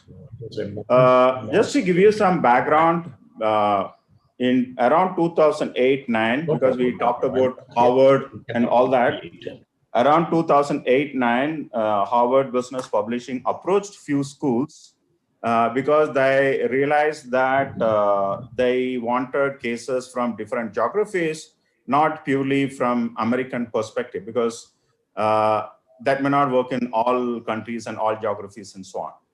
So they approached IIM Bangalore, and IIM Bangalore became the first institute from India to start publishing at Harvard Business Publishing cases. So today they take about 3 cases from 3 schools: IIM Bangalore, IIM Ahmedabad, and ISB. So there are 473 case studies from these 3 schools: 233 from IIM Bangalore, 126 from IIM Ahmedabad, and 114 from ISB. What I'm planning to do is I'm going to talk about how to write. Just 1 minute, somebody is annotating, so we should stop that. I don't know who is monitoring that. You can see somebody is scribbling on the screen. Okay. So, yeah. Okay. So I'm going to talk about how do you write, popular cases, right? When I say popular cases, in Harvard, when you go through the case studies, there are many cases which are labeled as popular cases, right? And few of my cases are labeled as popular. For example, this is a case on Big Basket. This is product recommendations at Big Basket. There's another case on package pricing at Mission Hospital. Again, it's labeled as popular case. And also there is another case which is on ID dosa butter, right? So if you look at why these cases are popular, why do they become popular? So let me tell you why cases become popular. The case has to be very close to the problems faced by probably even the students. For example, in case of Big Basket, it talks about, can you predict whether a customer has forgotten something or not using machine learning algorithm? Now, the forgetfulness when it comes to grocery purchase is very, very common. One statistic says 60% of us forget at least 1 or 2 items. So is there an algorithm which can actually help these kind of companies companies such as Big Basket, which is an online grocery store, to predict that? Now, why is it important? If they can do it, it makes a huge difference to their revenue. So the students quickly understand why such kind of prediction is important. And this is one of the cases which sells all over the world.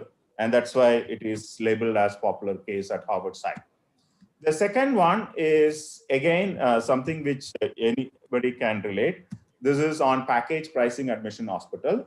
This is talking about a pricing problem in a hospital. So can you predict what will be the treatment cost for a patient even before admitting? Now, pricing problem is a very, very common for any industry. For example, if I have to give a relation to other industry, let us say you're going to a restaurant and they are providing buffet and they fix the price. How much is the buffet? But here we are also giving a fixed price, but then the company, or in this case, hospital, is not in control because there are so many uncertainties. Whereas restaurants can fix the menu. Here, you don't know how long it will take to treat the patient, how much material will be used in terms of drugs and other kind of tests they had to do to treat the patient. So under a lot of uncertainty, how do you come up with a pricing? And the third one is very popular when it comes to logistics and supply chain kind of problems. All of us are probably using dosa butter, idli dosa butter at home, which is made by ID. And in Mumbai, they have, when we were writing this case, there are about 4,000 outlets. Now, how do you predict the demand for 4,000 outlets? Because they are selling a short shelf life product, which lasts for only 7 days. If it doesn't sell within 7 days, it is going to come back to the factory. And that's a huge waste. And also, you have to take care of the reverse logistics, and you don't want to waste so much of the atta that you manufacture in the form of crossing the shelf life. So if you look at these three cases, there is a kind of common thread to this. The common thread is that the students can immediately relate to the problem, right? And also the faculty who are supposed to teach this, they can easily connect. They don't have to struggle to tell the student the context and so on, because it makes their life easier, but it also helps them to teach specific concept. So when we talk about case, many people mistake case as an example, right? It is not an example. It's basically a dilemma the protagonist faces, and it could be a very, very interesting dilemma, right? So we are talking about an important issue to be tackled by a company. So it cannot be an example, say that the company did this. Okay, it's a 1 minute story to tell in the class. It plays its role, but it's not a dilemma which the students have to work on to resolve it, right? And you have to have data to tackle. May not be always, but in my case, at least I write AI, ML kind of cases, always comes with the data, and it has to be well structured. And the relevance of the topic is very, very important. It should sit well to the curriculum that you are planning for that particular course. And Professor just mentioned it should be very, short case or brief case. Ideally, if you want to write a popular case, it should be less than 10 pages. In fact, when we started this publication with Harvard Business Publishing, initially we struggled because we were used to cases 30 pages, 40 pages, and so on. And this is one of the reviews. This is very, very important for you guys who plan to write case. They said that we don't want cases which are more than 10 pages. This is coming from the head editor or chief editor of Harvard Business Publishing, right? So ensure that, because we try to put so many unnecessary things which may not be relevant for the topic or the theme that you are trying to teach. So ensure that it is very, very condensed, brief, ideally less than 8 pages, but we allow with exhibits and all 10 pages. In fact, today, whenever somebody writes case for Harvard Business Publishing from IIM Bangalore, one of the criteria is that it should be less than 10 pages. Now, the opening paragraph of your case should be very, very important. So the actual, because if you look at the students may be reading 3-4 cases for 1 day's class. If they have, let us say, 3 sessions in a day, it may be 3 cases. Now, they skim through the paper. They don't have time to read about the history of the company and all, because they may know the history, right? So they want to understand, okay, what is the problem that particular company is dealing with in the first paragraph itself.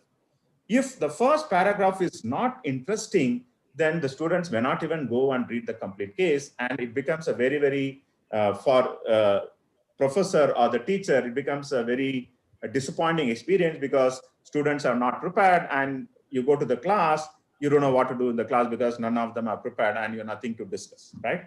So it's very, very important. And you have to highlight who is the main protagonist, what is the nature of the problem, when did this take place, where did the case take place, what is the organization, why did the issue problem arise, or what is the relevance. So this should come, if not in the first paragraph, or at least in the first page. And I don't want to go through this because these are some of the things that you should take care when you write a case. Now, remember, the most important thing is not the case itself. So the cases are evaluated by the quality of teaching note. Why? Because every instructor, when he or she decides to use a case in her or his course, the first thing they look for is the teaching note. How rich is the teaching note, right? I have cases 4 pages, but teaching note 35 pages. The reason why it is 35 pages is I don't know the kind of topics that, because each of these cases can be taught in many different courses. And so we create enough material in teaching note so that when an instructor takes that case, he or she has enough meat to spend 90 minutes in the class, right? So the most important thing is actually teaching note. Obviously, you have to make the case attractive, but teaching note plays a very, very important role. So with this comments, I'll stop. And if you have questions, probably I can take them up later. Thank you. Thank you, Professor Dinesh Kumar. Thank you very much. Very nicely. I think you have comprehensively covered about, the short as well as how it should encompass and how teaching note is very, very important. So we'll come back questions once all panel members cover. Now, may I request Professor N.R. Parshuraman, you can give your view and then we will move to the next. Right. Yeah. Thank you very much, Dr. Metri. After the wonderful introduction by you and Dr. Dinesh's excellent small presentation, I am just wanting to add a couple of more points, and then of course we'll hear the other panelists. The first thing is about the first aspect about writing a case or teaching a case would be the pedagogical objectives should be very, very clear in the sense that are we going to teach concepts from the case, or are the concepts already taught, and from the concepts that have been taught, we are going to come to wider decision making. So it all depends on whether we are teaching the first year MBA or the second year MBA. With the first year, mostly the students are new to managerial concepts. So one way would be to have a problem situation, and from the problem situation, a question arises in their mind as to how to solve it, and then the solution itself is the concept which actually is driven home. So this is one of the award advantages of a case method, because through a practical situation, people try to learn concepts. It has got its advantages in the sense that it immediately shows them that it is what they're trying to learn is very practical and very relevant. However, the disadvantage is that many times people feel that the same identical situation will never again be faced by them. So the actual use of concepts may not be driven home. So one approach that some people follow would be to have a gleaning of the concepts done first and then go into the cases proper, so that what happens is they're able to apply very well. Be that as it may, when we talk about Indian cases, I don't think there is any specific category of Indian cases, because India is also quite global these days, and almost all the companies have multinational dimensions. So we are talking about a multinational perspective, which actually brings me to the next point, which is that cases should be as cross-functional as possible. If they just confine to one small thing, then it has very limited use, in my opinion. But it has to be having a cross-functional perspective, which means that the discussion possibility is high. So more than the conclusion, more than the facts, it is a discussion possibility which makes case rich. So if you look at the experiences of many faculty all over the country and even abroad, is that many times we also face the situation of students not being properly prepared. They don't read the case properly. which means that the onus is on the faculty to run the case. The second aspect would be that sometimes they read the case, they treat it as a problem and come to the solution very fast. Again, if a whole 1.5 hour session or a 2-hour session has been allocated for the case, it gets over in 15 minutes because it comes to the solution, which is actually not the intention of the case. The actual solution is only one thing, but the discussion aspect is the most important thing. So what the faculty would need to encourage in class would be the discussion aspect, and probably the evaluation also has to be based on that. This aspect has to be kept in mind while writing a case, because the case should be rich in so many aspects which can be discussed in class, so many sub-concepts which can be discussed in class, and situations which can be discussed in class. I also agree with Dr. Metri when he said that there's no need for cramming the case with all the facts, because many times we can always give links and make it succinct, or leave it to the imagination of the students to mine data and get it. And that will be probably a better way of doing it. But many times what happens is we have situations where cases are run with groups of students. And when that happens, invariably, the complaint from many faculty is that all the students do not work uniformly. So we have to also have probably a system by which they also give some small write-ups which are relevant. So that's one aspect. Coming back to the aspect about writing the case and making it interesting, while Dr. Dinesh was giving about the introductory aspect and how that should be actually immediately appealing, I would also say that it should, throughout the case, contain so many issues which can actually digress into other areas and make the discussion very lively. So it's actually discussion more than the conclusion that is most important. Thank you. Thank you, Professor Parshuraman. Thanks a lot, and giving the insights in adding to what Professor Dinesh said. Now, may I request Professor Prabhat Pankaj?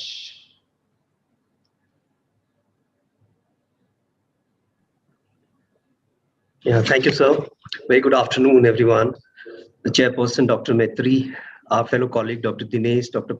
Parshuraman, Dr. Sevic, my thanks to Dr. Raj Agrawal for this opportunity, AIMA. So wonderful opportunity, sir, to express my view. I have 4 points to make, and I would like to start with what Dr. Metri has said is about the context. So I'm going to bring in here my Harvard experience of being in the class with the cases being dealt there by big professors. What I found over there is the context, which is central to every case that is being executed. So I can remember Professor Freeman, the president of university, and he was sitting at the back of the entire audience, and we were not aware about that Professor Freeman was there when the case, which was actually written on Professor Freeman, the dialogue between the president and the vice president, how it goes and how they can go along, was being carried out. And Professor Freeman was present in the classroom, and the participants actually gave left and right their views on the cases.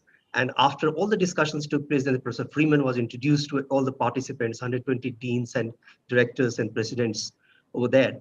And it was so amazing to see. It was the kind of experience that you can get as a participant in such an environment where the context is established and the protagonist is present in the classroom. We cannot actually compare it. And that's the joy of actually dealing with the case. If the case is not able to bring the participants on the edge of their chair, I think there is something wrong in execution of the case. So, and one way to bring the participants on the edge of their chair is to bring the context. And therefore, what we started at Jaipuria, it's a very small effort that we're doing. We have brought out an anthology of local cases, that is cases rooted in the state of Rajasthan. And we have brought out a collection of leadership cases taken from the government department, taken from the industry, taken from the NGOs, and we have brought it out. And this gives us the opportunity to bring the context. Students are well aware of what Dr. Metri has rightly said. The students, they know what problems they're dealing with. They can relate it with that. They can see the protagonist in the classroom, and that makes the joy of case teaching much. So that's the first point I would like to make. Second is, it's all about how you train your faculty to teach the cases. Not every faculty who are very good writer of cases are also, by default, best teachers to teach cases. I'm sorry to say that, but it's a matter of training. And there is a lot of training that is required in how you actually deal with the cases. And when I look at what is the state of the training in teaching cases, I find that it's not very high and not a priority area of the colleges, and especially the big institutions are doing it, but probably the institutions who are in the mid segment or low segment, I don't see it's a priority area. That's the second point I would like.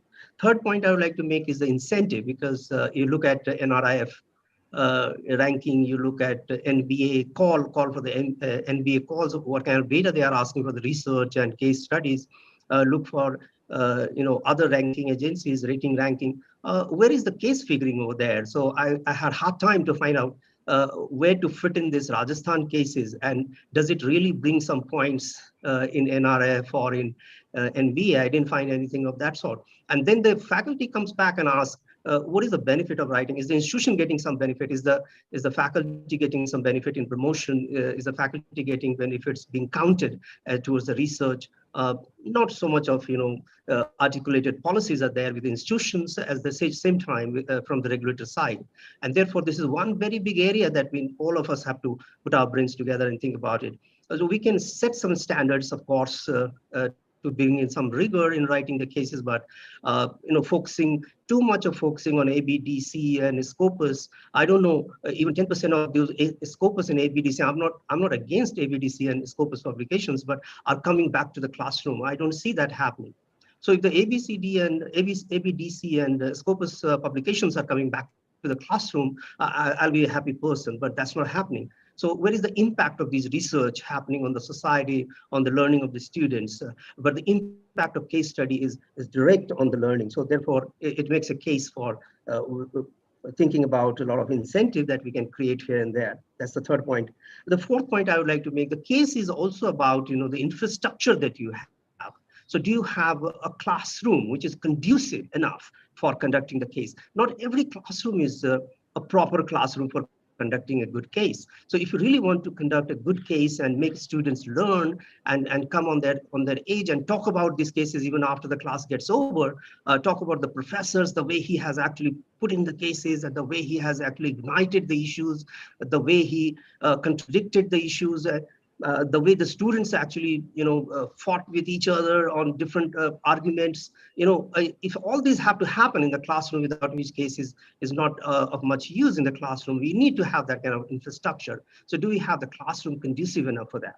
That's the point I want to ask and raise here. So these are the 4 points. On top of that, just one suggestions that I would like to give is, can we also have in the body like AIMA is very suitable for this.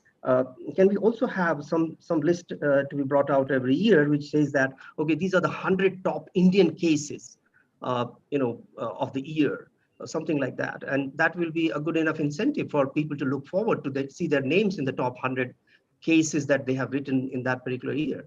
We can develop some criteria, of course, but and if this initiative is taken by AIMA or some other body, Dr. Metri can take this initiative. I'll be very happy to be part of the team to work on this idea of 100 cases per year, top 100 Indian cases per year. All it requires is to make our students a self-learner, and which is a pain for all of us as a teacher. And we all know there are many issues related to that. And IIM Ahmedabad has written a case study on us precisely because how we blended the formal and non-formal learnings together to engage students in the classroom and also outside the classroom. The simple statistics that goes is as follows. It says that how you and I learn in our lifetime is about 70%. It's a research, that is what the research says all over the world, 70% outside the classroom and 30% inside the classroom. But how we prioritize the teaching in our institution is just the other way around. We actually take 70% inside the classroom and 30% outside the classroom. So, the self-learning is a big question for all of us. And unless we try and make students self-learner, the success of a case study cannot be written very well. So that's the point I would like to end up with. Thank you so much, sir. Thank you, Prabha. Thank you very much. You brought out, I think, two important points. One is local, vocal, and global. Writing the local cases around the business school and making them, and also since people are in and around, they can see and they can believe, and also they can understand the company's culture, value, moral, which is not possible from Harvard case or even abroad case. But people can see the culture, the moral, the value foundation of that company. And when they come and listen from such actor in the class, I think that makes a difference. And also how to take our cases to global, it is the best example. And I'm sure, I think some of the points you highlighted about top 100 cases and good suggestions, great. So thank you very much for the good inputs. Now, may I request our international panel member, Dr. Zeljko Sevic, so who is the former dean and advisor to board of University Uttara Malaysia. So Professor Zeljko Sevic.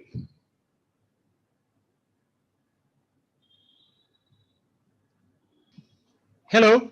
Yeah. I can't switch on my video, so well, it's working now. Perfect. Yeah, it is working.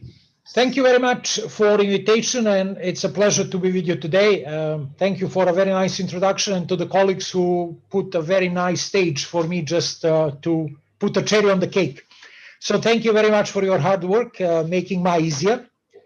And what I would like to say is really my experience in Malaysia with the cases and give you our case. University of Uttara Malaysia is a Malaysian management university. We don't have any other disciplines except law and politics and a bit of science supporting really a management education. And our past Vice-Chancellor with whom I worked, Honorable Dato Sri Mustafa Isak, being a Harvard graduate, he thought that bringing cases into the classroom was a good idea. And to that extent, he was a driving force at the university to bring the Harvard cases. However, over time, the colleagues have accepted the invitation and I think a bit of nudging to start writing Malaysian cases. And that was an inspiring experience. So we would rather go for a few cases that would be local. And I think from that experience and introduction of cases into the school, I can tell you that our biggest challenge is what model do you accept? Do you go for a full Harvard model where you really use cases as pedagogical tool, exclusive pedagogical tool? Or do you use the cases really to support the classical education exchange? And for us, it was the latter rather than former. And that generally works. If you are working in a school that is not elite and the top level where the students will be highly motivated, I think that blended model where the cases are just one of the instruments is very useful. Personally, I think that if you allow me from a Malaysian perspective to reflect on what the colleagues have said, I think that there is a market first in the West for cases coming from emerging economies and emerging markets, as the colleagues have shown by being able to place their cases on Harvard Business School or Harvard Business Publishing database. Similarly, you have in a European case clearinghouse as well as an option. And you will find many cases that are not European or not Western. And I think in the many disciplines, especially in leadership and I think HR, the cases coming from other jurisdictions are very welcome. Being the dean in 4 or 5 countries, I can tell you that managing people may be in the textbook the same, but when it comes to the groundwork, managing in UK or managing in Wales and Scotland in UK and managing in Malaysia was totally different when it comes to personal interchanges. So I personally think that your choice has been right, going for cases that are very local. And I think the colleagues have already shed the light that probably it's easiest to work with the government bodies because they are not very worried about the competition. Because we had the same problem in Malaysia that when you approach the companies and you say, well, let's write a case about you, they believe that the moment there is a case out, they lose a competitive edge. They don't see the cases as possible marketing or promotional tool, unfortunately. And I think to that extent, working with the industry and cultivating them to accept that cases are good for both sides is something that we should explore. And I sympathize with the colleagues who said that quite often the system that we have at the moment of rewarding academics or even recognizing institutions is not really conducive to case studies. Even if you do a research cases, not necessarily just teaching cases, it will be a bit difficult to publish. In UK, with different research exercises, they try to move away from that and try to bring the cases into the context of impact. And I think to that extent, there is a better climate at the moment, but we'll need another research exercise to see to what extent really that worked. So I think working on your government ministry in charge of education or state ministries of education as well is an important thing. Inducing the colleagues and being. In Malaysia, we would, as a dean, I would reward people with a certain amount of money the moment the case comes out. But that was, I think, short-lived because you have to build a culture where writing the cases is a part of your expectations. Harvard colleagues, as you would know, will have to write 1 or 2 cases per year, and this is what is expected from them. So I think if it becomes part of the contract, you can move in that direction. But the question is whether we will be able or have enough force to move in that direction. Overall, I think you are on the right track. I would welcome definitely to have your national database that we can look at, because I think the Indian cases will be more attractive in the future, not necessarily just in the Western world, but I think in other emerging economies in Asia. Especially with so many Indian companies becoming globally powerful, I think that is definitely a chance for you to corner the market and really take the lead. I'm not sure you will take lead from the Harvard for foreseeable future, but who knows, maybe in 30 years you will be the first to sell the cases in the world rather than them.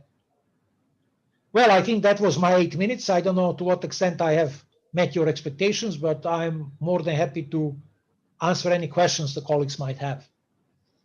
Thank you, Professor. Thank you very much, Professor Zeljko. I think you have made a very, very powerful point. Probably everything has reversed. Older companies are now lost the top 10 position and younger ones are now leading. And whatever, that there is a global restructuring is happening. So earlier, everything people used to look towards West. Now the time has come, everybody has to look towards East. So I think very soon, what you are telling, the journey to reverse may start. And another important aspect, I think you made many leaders of the top-notch companies are Indians because they are good at contextuals.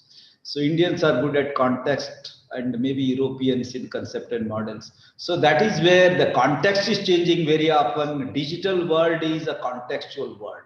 And contextual world is always led by Indians. And I'm sure what you made a statement that is going to be holds true and it is going to come true very soon. So thank you very much. Thanks a lot. So I think distinguished participants and all my panel members, they made a very, very important insights and also remarks. I think each one of them, the kind of points they have given, they are going to be, I must say, they are useful, each one of you, while writing a case, teaching a case, and also making a case note. And second, the case is all about intellectual contribution. As a faculty, one should be, showcase intellectual contribution. But the insights from all the 4 distinguished members with their own way, they have shared their experiences. And I am sure the participant have got a lot of insights. But 1 or 2 things from my side. One is, without knowing the culture, it cannot be, the writing a case, whatever the pages you write, you will not write the culture. Certain things are invisible, intangible, unless until you go and see. You can't see the moral of the people unless until it is written in word, one or two people. So the culture, the value foundation, and the moral of the people, these things, if you write a case in and around your business school, probably that is visible. Seeing is believing, and invisible will become visible, and your decisions are going to be, it is all about decision making. It is all about dilemma. So once you understand those things, the culture, the value, the moral, I think that assumptions, beliefs. So seeing and reading, there is a huge difference. And your decision making, once you see, is going to be more appropriate, more correct. So that is how in India, teaching Indian cases. But the question comes, where is the market? As Professor Zeljko rightly said, where is the market? I must tell you, sir, out of 12,600 and all business schools in the world, 3,400 business schools are in India. We have more market than the cases. So that is why market is not a problem, and India, All India Council for Technical Education and AIMA together, India Case Research has been set up. And the attempt is how to provide the cases in nominal charges to all Indian B schools. Our larger education is in the university system. So market is not going to be an issue, as Dinesh Kumarji rightly said, popular cases. If all Indian B schools, university departments start using the cases, then all our Indian professors' written cases will be a popular cases, irrespective of whether they are popular or not. I must say, because we have a large number. So with this, just I think, Dr. Anuja, if you allow one or two questions we can take from participants. Sure, sir, sure. Okay. So now participants' floor is open. We can restrict the questions because next panel time is already started. So just one or two questions we can take up, and you can say the question, as well as you also point out a question to which panel member.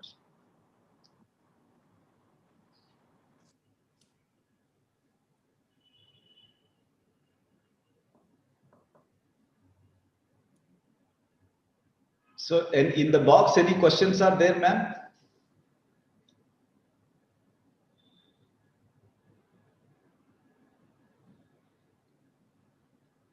So meantime, these cases are also part of Government of India's Atmanirbhar Bharat, self-reliance. So instead of depending on Harvard and spending every year around 150 to 200 crores, I think now the time has come, Indians have to write cases for India, to India, so that our money going back to US and US, they should buy our cases. I think the time has come. And our numbers is also more, and that is why AIMA is making attempt, and AICTE. I was heading the model curriculum, and we have suggested India-based cases should be promoted in India, so that our business school students should get benefit, and professors should also familiar with our Indian businesses. So that was the purpose, motto. And AIMA, already many cases have been written by AIMA, and business schools are using. Probably very soon, AIMA will come out with a large number of cases, and probably it will be, sent to various business schools in university as well as PG diploma institutions. So there are a few questions in the panel. Yeah, ma'am. Can you read the question? I think and whom it is written. So, Soumya, are you going to do that? Anuja, as I see, there are many people who are sharing their thoughts and comments. Dr. Metri, sir, do you think Indian cases or how Indian organizations are coping up with the current scenario, this learning will be of use to global organizations? Yeah, I think, may I request Professor Dinesh Kumar to answer, because he has written many cases for Akshay Patra as well as many cases for Indian cases, those who have gone to global. Professor Dinesh Kumar? Yeah, so my colleagues have written many cases related to pandemic. Example, how the supply chain there was a lot of innovation which was done in supply chain to manage during the initial days of pandemic. In fact, Stanford has a journal called Stanford Innovation on Entrepreneurship. I don't remember the exact name now. So they are going to publish a case written by my colleagues on how Indian e-commerce companies quickly innovated so that they can ensure that the essentials reach every Indian, right?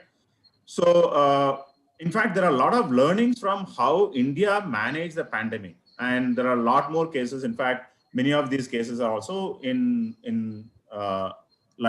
the process of writing and getting published and so on. So not only cases, but also journal articles. So probably whoever has asked this question, you can write to me. I can just direct you to the links. And in fact, we have in our portal IIMB website, we have links to those articles, right? So there are a lot of cases which have been published, not only by IIM Bangalore, but also there are cases or articles which is coming out of IIM Ahmedabad, ISB, and so on. So yeah, we are doing well, and we are also giving ideas to other countries how to manage the pandemic. Okay, thank you, Professor Dinesh. Kumar, ma'am, next. Sir, there is a question by Mr. Karan Kapoor, which says, do you think socio-cultural intelligence play an important role in crafting a case? Yeah, I think Prabhat, can you take this question? Yeah, we do talk about cultural biases when we are writing cases, but this is one issue that is debated quite a lot. Does it play any role, or should we do something about it? But the question is, people walk on this earth with some baggage, and they have their own cultural context, and which may affect when they are writing the cases. But having said that, it doesn't percolate the merit of the case, or it doesn't demean the main merit of the case. It does affect somewhere or the other, but it depends on how you actually present the contour of the cases, how you actually, what is the central issue that you are making out of it, and things like that. So cannot be ruled out. The plain answer would be that cannot be ruled out, but it's not a very serious problem that it will jeopardize the purpose of case. I think, when the new employee joined the company and you are already there 20 years, if you find, these two people, if you compare decision making and cultural understanding, there is a huge gap, because one is in the process of introduction, another one is already known. So definitely it will make a difference, but how much difference it will make, how much delta it will make, that is an issue. So thank you very much. Very good question. So the last question for this session is, which is a better way of teaching cases, to surface a case first to the students and then explaining the concept involved in it, or the other way around? Professor Parshuraman, please. I think Parshuraman. That was briefly touched upon. Yeah. The briefly touched upon by me when I first spoke. Yeah. I said, there is one conventional use of cases which they say is that concepts need not be taught as such. It can be situations first and then the concepts. The other approach would be to have concepts first, so that they understand what the basic principles or the basic situations in which various tools have been used at first given, and then the situation is given to them. I would think that generally speaking, from my experience, is that if the concepts are not at all introduced to the students, it becomes very difficult for them. So it becomes necessary for at least a brief understanding about the concepts and what they are. For example, if I'm teaching in finance, they should know what NPV means, what IRR means, and how it is basically calculated before coming to a situation where it is NPV to be used or IRR to be used. So that's something that I'm sure is applicable to other areas as well. But having said that, there's also one thing: the concepts are too narrow, in the sense that what happens is they actually framework, they also assume that the facts are always available to us and then come to the conclusions. But in real life, we know that it is difficult to get facts It is actually also an exercise of collecting facts also are there. So which a case study will probably bring us to. So it actually says that there will be several alternatives. In fact, there's also a classic saying which says that there's no right solution to the case, which means that there are several alternatives possible, several approaches possible. And because of several approaches possible, it is that concepts from here and there have to be played. So in any case, the instructor has to make sure that the concepts are covered somewhere, either at the beginning, right in the beginning, as I would suggest, or at least in the middle, and not just leave it to the common sense answers of the students. Thank you, Professor Parshuraman. One question, a faculty who is a pure academic without industry exposure, can he do justice to case study discussion in the class? I think this question is raised by one of the Hullalkar, I think one advocate Hullalkar. But I must say that, you see, there is a place for everyone, and everyone has to be in his or in her own place. So when this question was asked, C.K. Prahlad, you are writing bottom, he wrote a bottom of the pyramid, and he was asked a question, why can't you become a CEO? You can take the companies to the higher level and you can build so much of wealth and all. He said, probably I may fail if I become a CEO. As a faculty, as a professor, as a management thinker, I can advise, I can do that job better than the CEO. Same way, it is not necessarily faculty have to be working in industry to teach the cases or to become a best faculty. I think it is proven again and again, many times today. Great buildings are built, bridges are built, all engineers, they are taught by professors who never worked in the industry. And similarly for management schools, many of them, so those are the cases, but a lot of professors, they are highly thickly connected with the industry in the form of cases, in the form of internship, and they also visit the company for a number of occasions for consulting and this one. On paper, probably they may not be having the experience of industry, but they know much, much better than the industry person knows. And that is where all the great schools, great professors get a lot of consulting and assignment. I think this has been all over the world. A faculty member, they have done the great job and they will do. And it is, if they have experience, it is good. Even if they don't have, there are ways to get the information and understand and to become the best. So with this, I thank all my panel members, Professor Parshuraman, Professor Dinesh Kumar, Professor Prabhat, and Dr. Zeljko Sevic, all the distinguished panel members. They have done the great job, and thank you very much. Thanks a lot for giving your insight. And also, I must say that India Case Research Center, All India Management Association, it is a small baby. It has taken a baby step and it is first of its kind. Your input, insight, and your association has definitely added value. And we are looking forward to see each one of you, your association, your advice, and your guidance to build India Case Research Center as one of the best centers in the world. And people should be looking towards India Case Research Center when India will take a leadership role for the globe. With this, once again, I thank all the distinguished members and thank you very much. Dr. Anuja, now I will hand over the mic to you. Thank you very much. Thank you. Thank you so much. Enriching deliberations, I must say. Thank you, Dr. Metri, for moderating the session and for your inputs. Big thanks to all our panelists, Dr. Sevic, Dr. Prabhat Pankaj, Dr. Dinesh Kumar, Dr. Parashuraman. Thank you so much for joining and sharing your valuable inputs with us. With this, we close this current session and move on to the second session. And the theme of the second session is case-based teaching, experience sharing.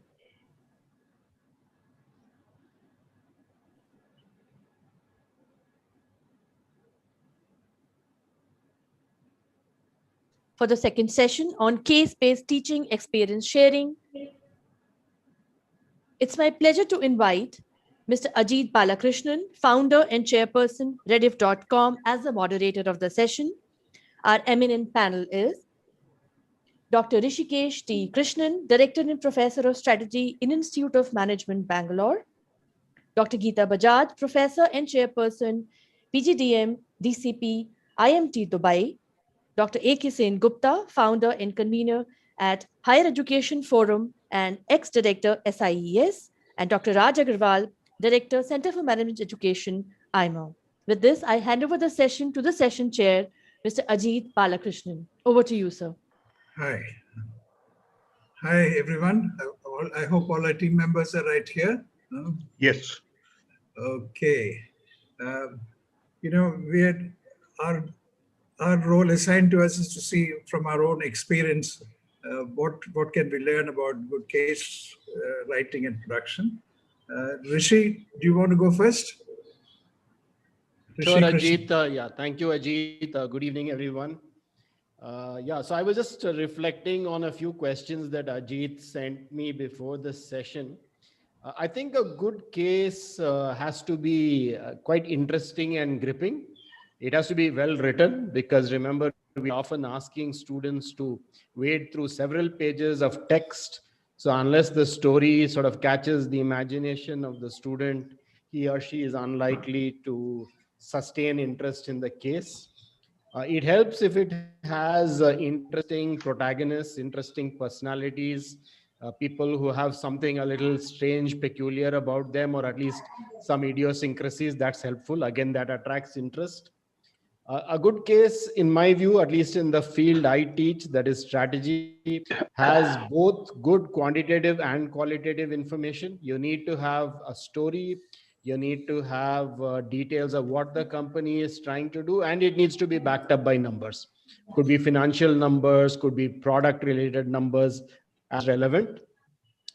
If the case has some kind of a twist, and there is, something which is perhaps between the lines and not only what is in the lines, that also helps. I'll give you an example in a minute. Typically, a good case doesn't have a single so-called solution. If it has a single solution, then it's probably just a problem for a problem set. It's not really a case. There should be sufficiently diverse dimensions that permit a good discussion in the classroom. Typically, it could be a decision problem. I mean, that's what most classic cases have. But sometimes a good, rich description will also help, particularly if you're looking at process or implementation issues. And of course, as some of the speakers in the previous session mentioned, it helps if it links well with some conceptual perspectives or frameworks so that you can kind of bring those out in a better way during the case discussion. Let me just very quickly talk about a few of my favorite cases, and then I'll hand you back to Ajit. Not very surprisingly, some of my favorite cases are those I have written. So I'll talk a little bit about them. One of the cases I've used the maximum number of times in the classroom is a case on the Indian airline industry that we wrote more than 10 years ago. This is a wonderful case because it brings out a very simple idea. It brings out the idea that just because an industry has lots of demand, it doesn't necessarily mean the industry is going to be profitable or attractive. And it allows you to look at both Porter's 5 forces framework and generic strategies to discover some insights into this basic phenomenon. So this is a case which works very well in the classroom because the students are also very familiar with the airline industry. So even if they haven't read all the details of the case, they can still make a meaningful contribution to the class discussion. Another favorite of mine is a case, again, which I wrote about 10 years ago. It's about Bajaj, TVS, and the Indian motorcycle industry. It's perhaps the only case in India which looks at intellectual property and strategy in the same case. Some of you might know that Bajaj and TVS had a very big intellectual property dispute around 2007. This case focuses on that and links the intellectual property dispute to the strategies and the competitive issues between the two companies. So to my mind, it's one of the few cases in India and perhaps even globally, which really gets into that kind of detail. The third case of mine I've used a lot and which I really like is one on the National Chemical Laboratory. Again, it's an old case. It describes Dr. Mashelkar's leadership journey at NCL, the challenges he faced. But this is an implementation case. This is not a decision problem case. This talks about how Dr. Mashelkar tried to change the strategy of the lab, what he did internally and externally to make that happen. And it allows the students to try and figure out what does it take to make good strategy implementation work. Apart from this, lots of cases I've enjoyed. Bharat Forge by my two colleagues, Professor Ramachandran and Saurav Mukherjee at IIM Bangalore. Great case because it tells you a wonderful story of how Baba Kalyani transformed Bharat Forge from a small forging company into one of the world's leaders. Very motivating case, but also a case rich for discussion. Case on Zara from Harvard Business School. Zara has a very unique model, as many of you know, so it's a good case to teach. One of my old favorites was Nucor at a Crossroads by Pankaj Ghemawat, because it talks a lot about this commitment issue. I mean, how you commit to certain investments, there are both risks involved, but significant benefits. And the last case I'll mention is a case we wrote more recently, which is on a product development in emerging markets. It's on the ASR 901 cell site router developed by Cisco's Engineering Center in India. This case is also in a very popular international textbook called Transnational Management, and it's used across the globe to look at how multinationals manage innovation in their subsidiaries. So this is just to give you some flavor of the cases that I've really enjoyed teaching and writing. Thank you, Ajit. Thank you. Geeta Bajaj, you're next. So Geeta ma'am has rejoined. I think we can take the second panelist. Okay, Dr. Sengupta, I guess, right? Yeah. Next, if Geeta has not shown up yet. Is it what you said? No, she's there, but she was not having the mic right, so she's rejoining from another device. Okay, should we wait for her or? We can move on to the next panelist. By that time, she'll join. Dr. Sengupta, can you go ahead? Yeah. Thank you very much, sir. And thank you, the co-panel. Am I audible, sir? Absolutely. Thank you very much, the co-panelists, and thank you very much, sir, for giving the permission to be here. And thanks a lot to the AIMA and Dr. Raj Agarwal for inviting me for this particular session. Now, I am possibly one of those very old timers, very old timers. I started teaching case probably, let's say, more than 25 years ago. So let me try to give some of my experiences which I had during this particular journey of first 5 or 6 years of my life, where I actually learned using the cases, and that might be useful for the people who are using the case study. I landed down in India in 1997, and I joined SVKM Institute of Management Research, where essentially the case study used to be the backbone of the teaching. Backbone of the teaching as taken from the IIM Ahmedabad, as from the Harvard University, and therefore I got my entire training in teaching and training through the case study methodology.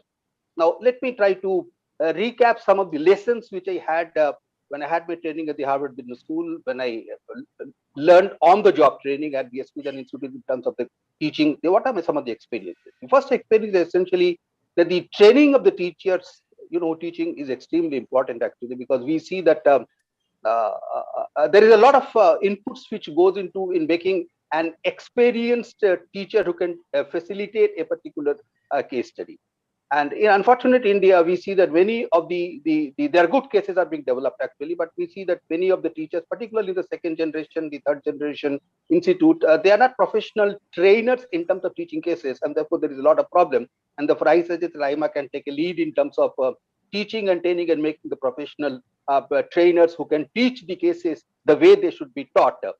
And the way at the last session it was talked about that I believe in the philosophy the Harvard believes in, that the concept should not be taught, rather the concept to be left open, and the cases should be introduced. The idea is that through the case, the student should be propagated to learn the concept. That's the way the cases actually work, and they become more powerful, because once you learn the concept by yourself, probably the things are much more ingrained in you.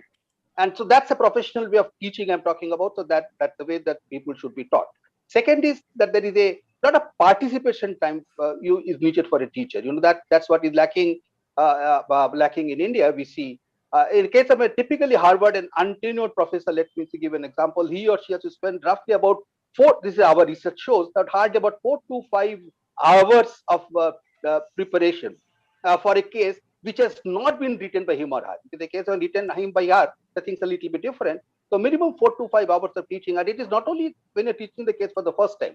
When you're teaching the case for the second time, when you're teaching a case for the third time, when you're teaching a case for the fourth time, every time you're supposed to take a reasonably amount of time as to what has happened in that particular company from the time we have taught it last actually, because a case is not only a case of past, the case also talks about a extrapolation for the future.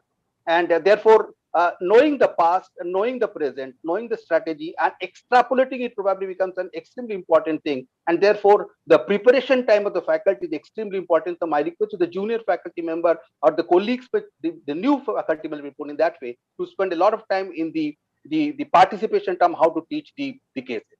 The third is, there is a lot of debate in the our Indian scenario that the experienced people are possibly experienced students, I mean to say, they are possibly a little bit better in terms of giving an input to the cases. That's not the case at particular SPJ. And I used to teach the cases. I started by teaching my cases with my senior colleague, Dr. M.L. Shrikant, and Dr. M.L. Shrikant is one of the doyens of he's no more, he's one of the doyens of Indian management education. And all our cases, we used to teach it together.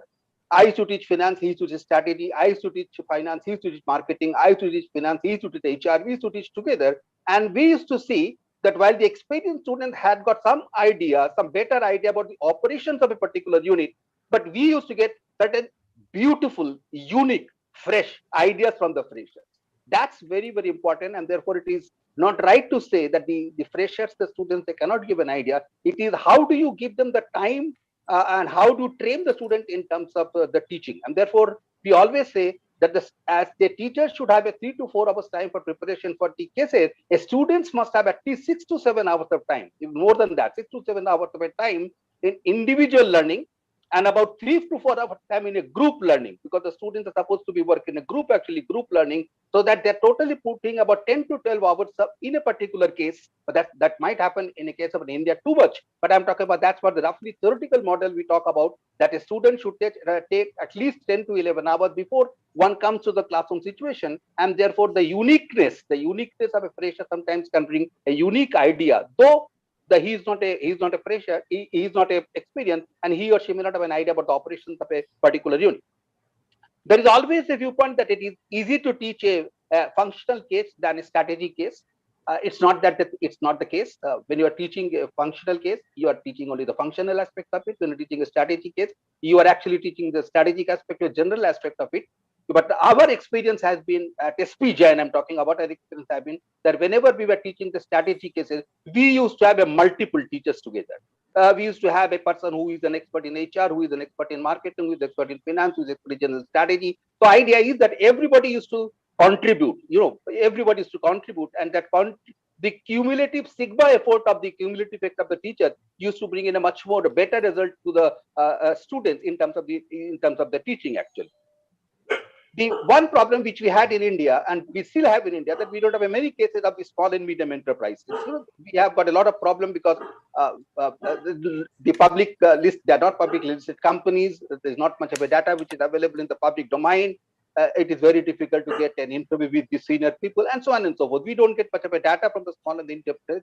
Let me take an example. What we did in SPJ, in order to counter this thing, we started what is called a family managed business program. And the family managed business program of the SPJ Management Institute is one of the best family managed business programs in the country today.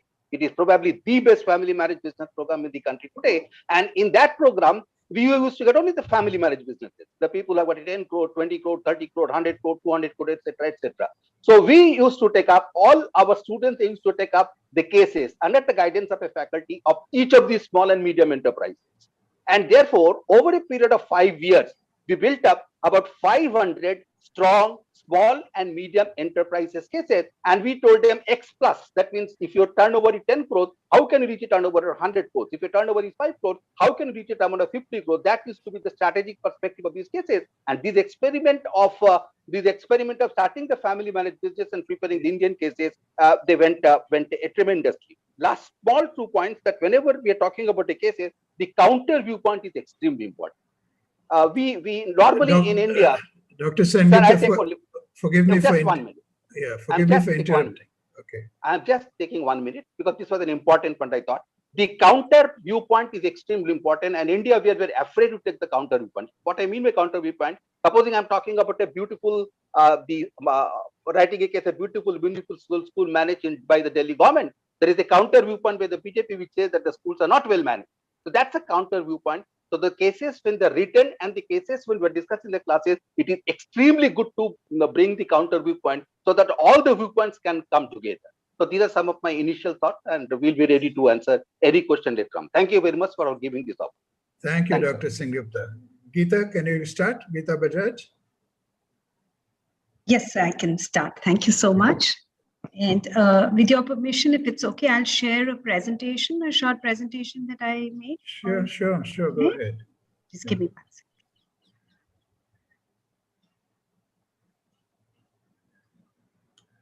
second. Oops.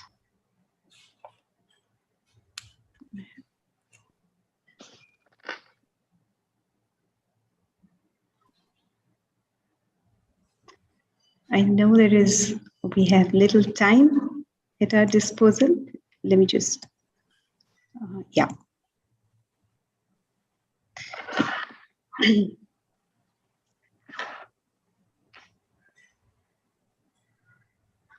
All right. I thank everybody over here for a great session that I've been attending ever since the day started. I compliment AIMA ICRC for the kind of work they're doing. All the case writers who are there in the audience today, besides, of course, my co-panelists, and the case teachers who are also there in the audience. I know that you're here because you love this pedagogy and you think it's great to be taking it there. And I think it's the love we put into what we're doing that makes all the difference. I'm very delighted to share some of my experiences, and I think the first thought that comes to my mind is that case method is a collaborative effort. It is not something that one person can do, and many of the co-panelists or the panelists in the previous session did break up some of the things, which is the role of the institution, the role of faculty, the student, and the publication house. And while the student is the focus in whatever we are saying, I think the overarching role of the organizations, the institutions, is extremely important in making the case teaching happen. Besides the incentive part, which was raised again in the previous session, that there is very little incentive for faculty to be writing cases because the whole focus is on research and the whole focus is on writing research papers. And teaching is a hygiene thing, right? And teaching is hygiene, and therefore writing cases is not towards taken towards teaching excellently or towards research. So there is need to relook at the incentive system. And one other thing which I really think we could learn from some of the universities and institutions which have excelled in doing case teaching is the mentoring part. So when I went to GCPCL, one of the takeaway for me from Harvard was when they shared as to how they have senior faculty members who've been teaching case method. And there is a mentoring process for rookies, as they call them, rookies, to join in and then attend classes. And then there are senior professors who sit in the classes of those rookie professors who then pick up the ropes and learn, because case teaching is very different from sage on the stage, right? So it's not lecture. And to be learning to handle the uncertainty in the class is quite an art, which is learned through practice, through hand-holding, through the art of actually doing it. So I think that's one learning I got from there, and I think is very precious. I wish I had got that. I got a bit of it, and I'm so thankful to those who did allow me to sit in their classes when I started. And I think it's amazing to learn from those who are veterans. That's something that institutions can focus on in building. Some of the questions that I ask when I start to teach, and I think what makes case courses the great experience is first the decision of how do we pick up the cases that we include. Many of the colleagues have thought about it, but my thought on it was about bringing about a judicious mix. So a judicious mix of foundational courses, cases, and also contemporary cases. So there are some cases which live for a long time because they are teaching some very basic foundations of a subject.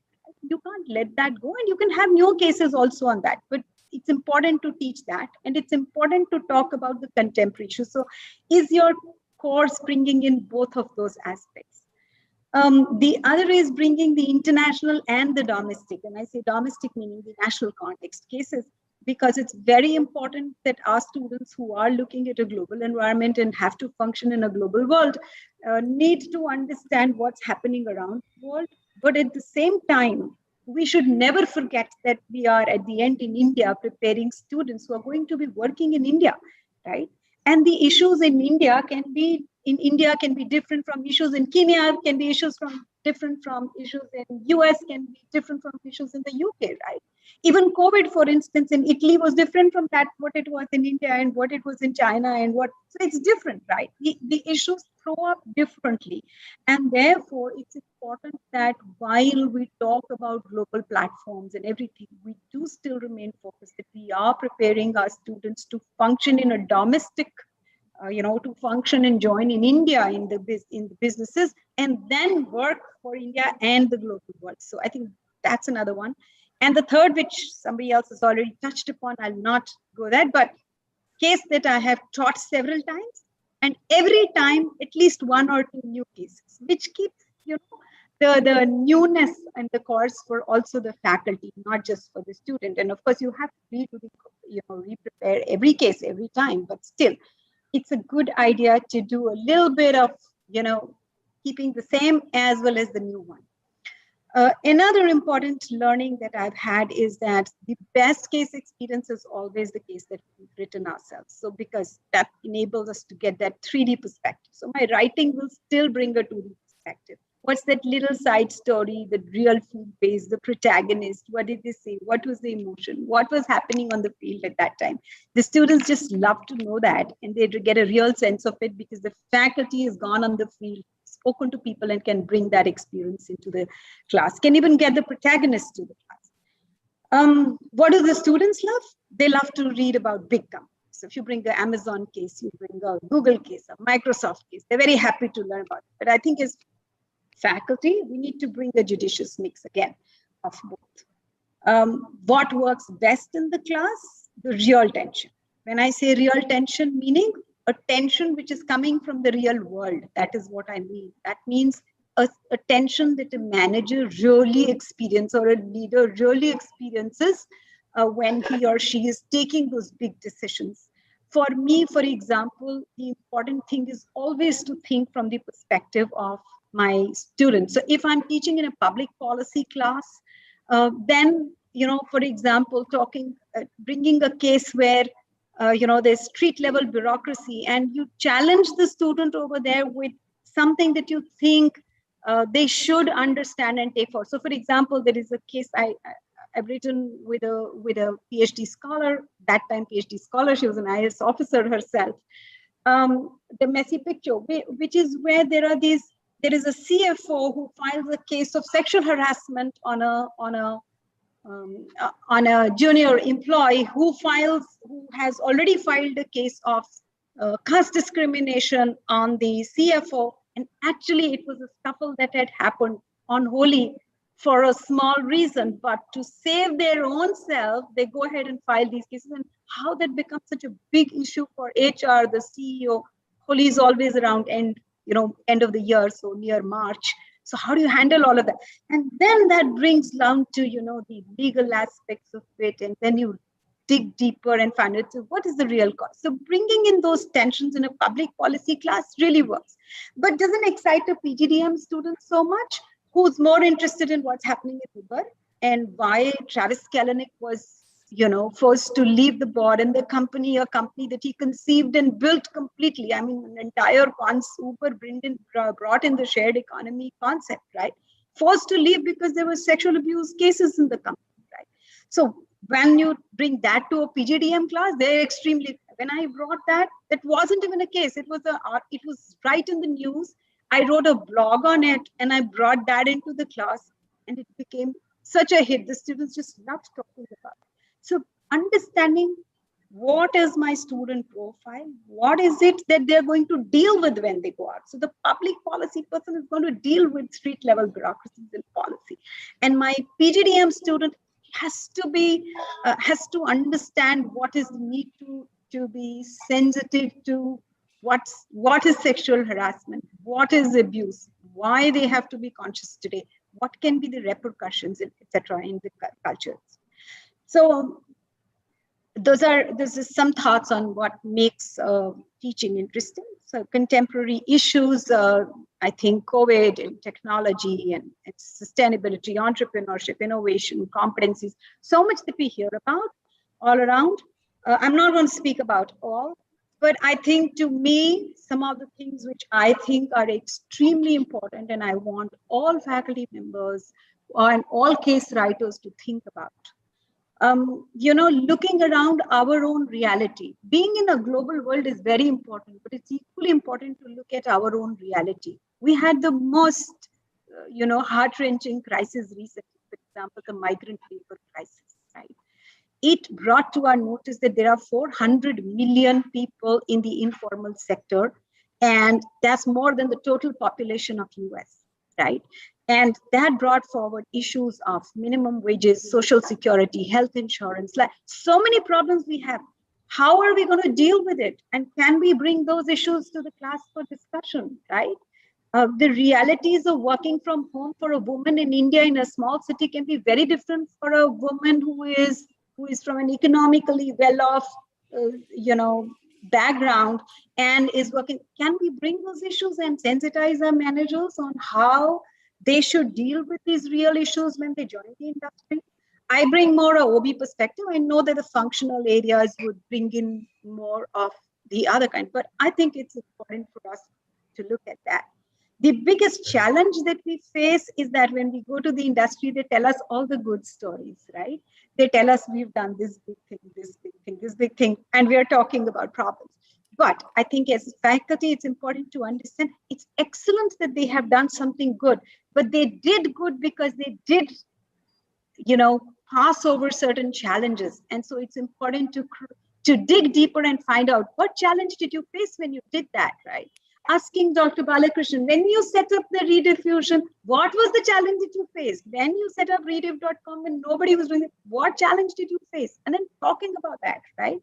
We're writing a case on Bangalore International Airport right now in terms of how they handled the crisis, right? They've done it beautifully, but asking them what was difficult in handling it and then bringing up those cases, I think, some things that we should focus on. Of course, the elephant in the room that nobody misses, technology, which has affected everybody and every field and every space. A lot of my co-panelists have spoken, so I'm skipping that. Some things that I think are extremely important, building some of the new age competencies, building entrepreneurship and an innovative mindset. I think some of our earlier panelists have shared how they're doing very good work in that space. Sustainability is very important. And that again comes in every space, right? So whether it is HR or whether it is finance, whether it is, everybody has to be educated about it and how our world is affected. And then of course, the new entrant into the M&A domain, which is crisis leadership, crisis management, transboundary leadership. Today we live in a very connected world. What happens in China or Italy affects India, right? And are we having an ear to that? How is that affecting us? And I think those are some of the issues that we could be thinking of as case writers and case teachers. I thought I'll just share some of these and stop at that and then maybe take some questions later. Thank you. Thank you, Geeta. Very insightful. Raj Agarwal, would you like to comment? Yes, sir. Thank you, sir, for giving me this opportunity. So this my journey from this case teaching and case learning, basically this has started from a classroom. So this first I noticed and I find that when this WTO agreement was signed and when I was taking in a class, so most of the students, that was the PGDM class, they were not aware and they were not interested in understanding that what are these agreements, how these are going to be implemented, what are the problems and what are the disputes which are happening. So I started by taking the cases first on this dispute settlement mechanism. And I find that all of a sudden students, they have started getting lot of interest, and I too started getting lot of response. So then I realized that there are so many concepts which are so theoretical, But when you are taking up the live cases, and somehow this WTO site has provided a lot of cases, actual disputes, and one of the cases, this shrimp industry case of India, that has become very, very popular. Very popular, because what was there that these students, they were not only interested that what was the result, but even this is continuing. So this, how this US is imposing anti-dumping duty, and how US is violating the agreement with India. So I noticed and I find, likewise here, I again noticed that the concept, so many times there is a discussion, there is a talk, and there is a lot of this descriptions in textbook also, but for students to understand is very, very difficult. This was the issue of inverted duties. So then again, this is what that I use this case method. So this case method, that was very much helpful, not only in explaining the concept through case, but that was also important, that how they were able to relate it to the context, and then how they were able to relate that how this inverted duty, this is going to be harmful to certain industries, and what are the steps these industries may take. So these are the some examples by which I have developed this interest in this case writing, case teaching. Another very good thing Geeta has pointed out, that this profiling of this participants and profiling of this is what that this participants, whether they are this MBA class or whether this is a PhD class.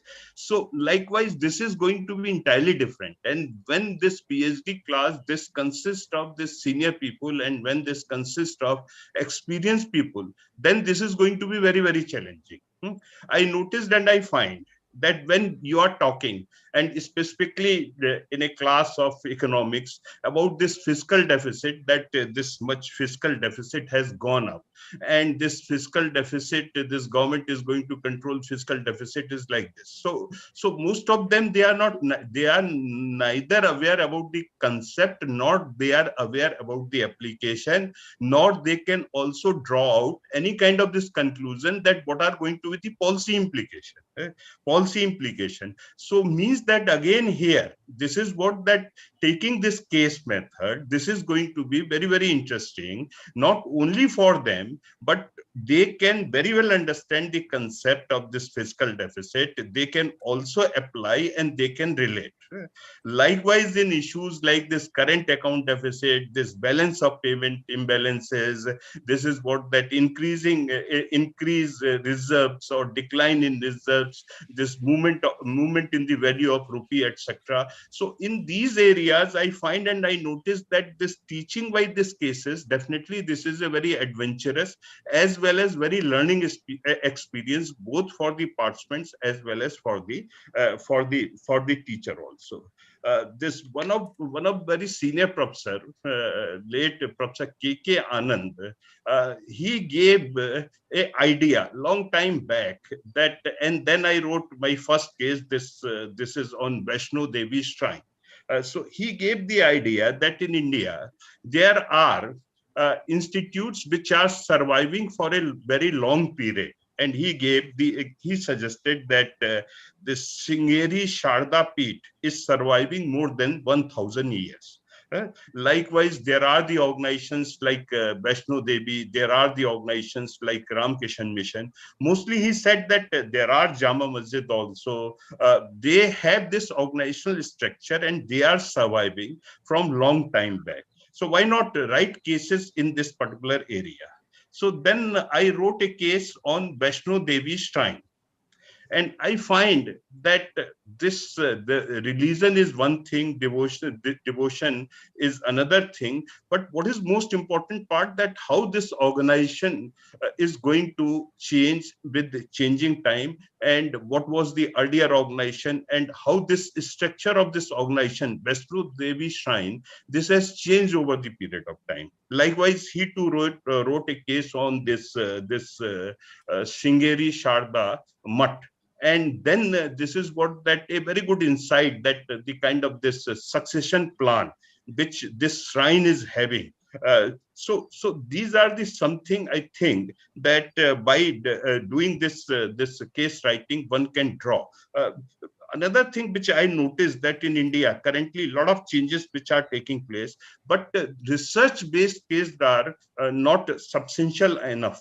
There is a need that how we can do this research-based case writing, because research-based case writing definitely will provide an insight to policy makers so many times, because we can see this lot of discussions like there was a complete trade of whether we have to go for a higher level of this fiscal deficit or we have to maintain this fiscal deficit. But number of cases in that particular area, these were very less. So there is a need that this is what that we should also focus on, this research-based case writing. By this research-based case writing, definitely government policy makers, they too will get an insight. So these are my experiences in case writing, case teaching, and I think that definitely this is one of very effective method by which students as well as this policy makers, they are also going to be benefited. Thank you very much. Thank you, Dr. Agarwal. Thank you very much. I will just take 1 minute to summarize. Let's see whether we can do any questions. I think Rishi has correctly pointed out that strive hard to put an interesting and gripping case with a twist so that people get engaged. Dr. Sengupta made the important point that sometimes bringing multiple teachers in a case discussion seems to help. That's an innovative idea.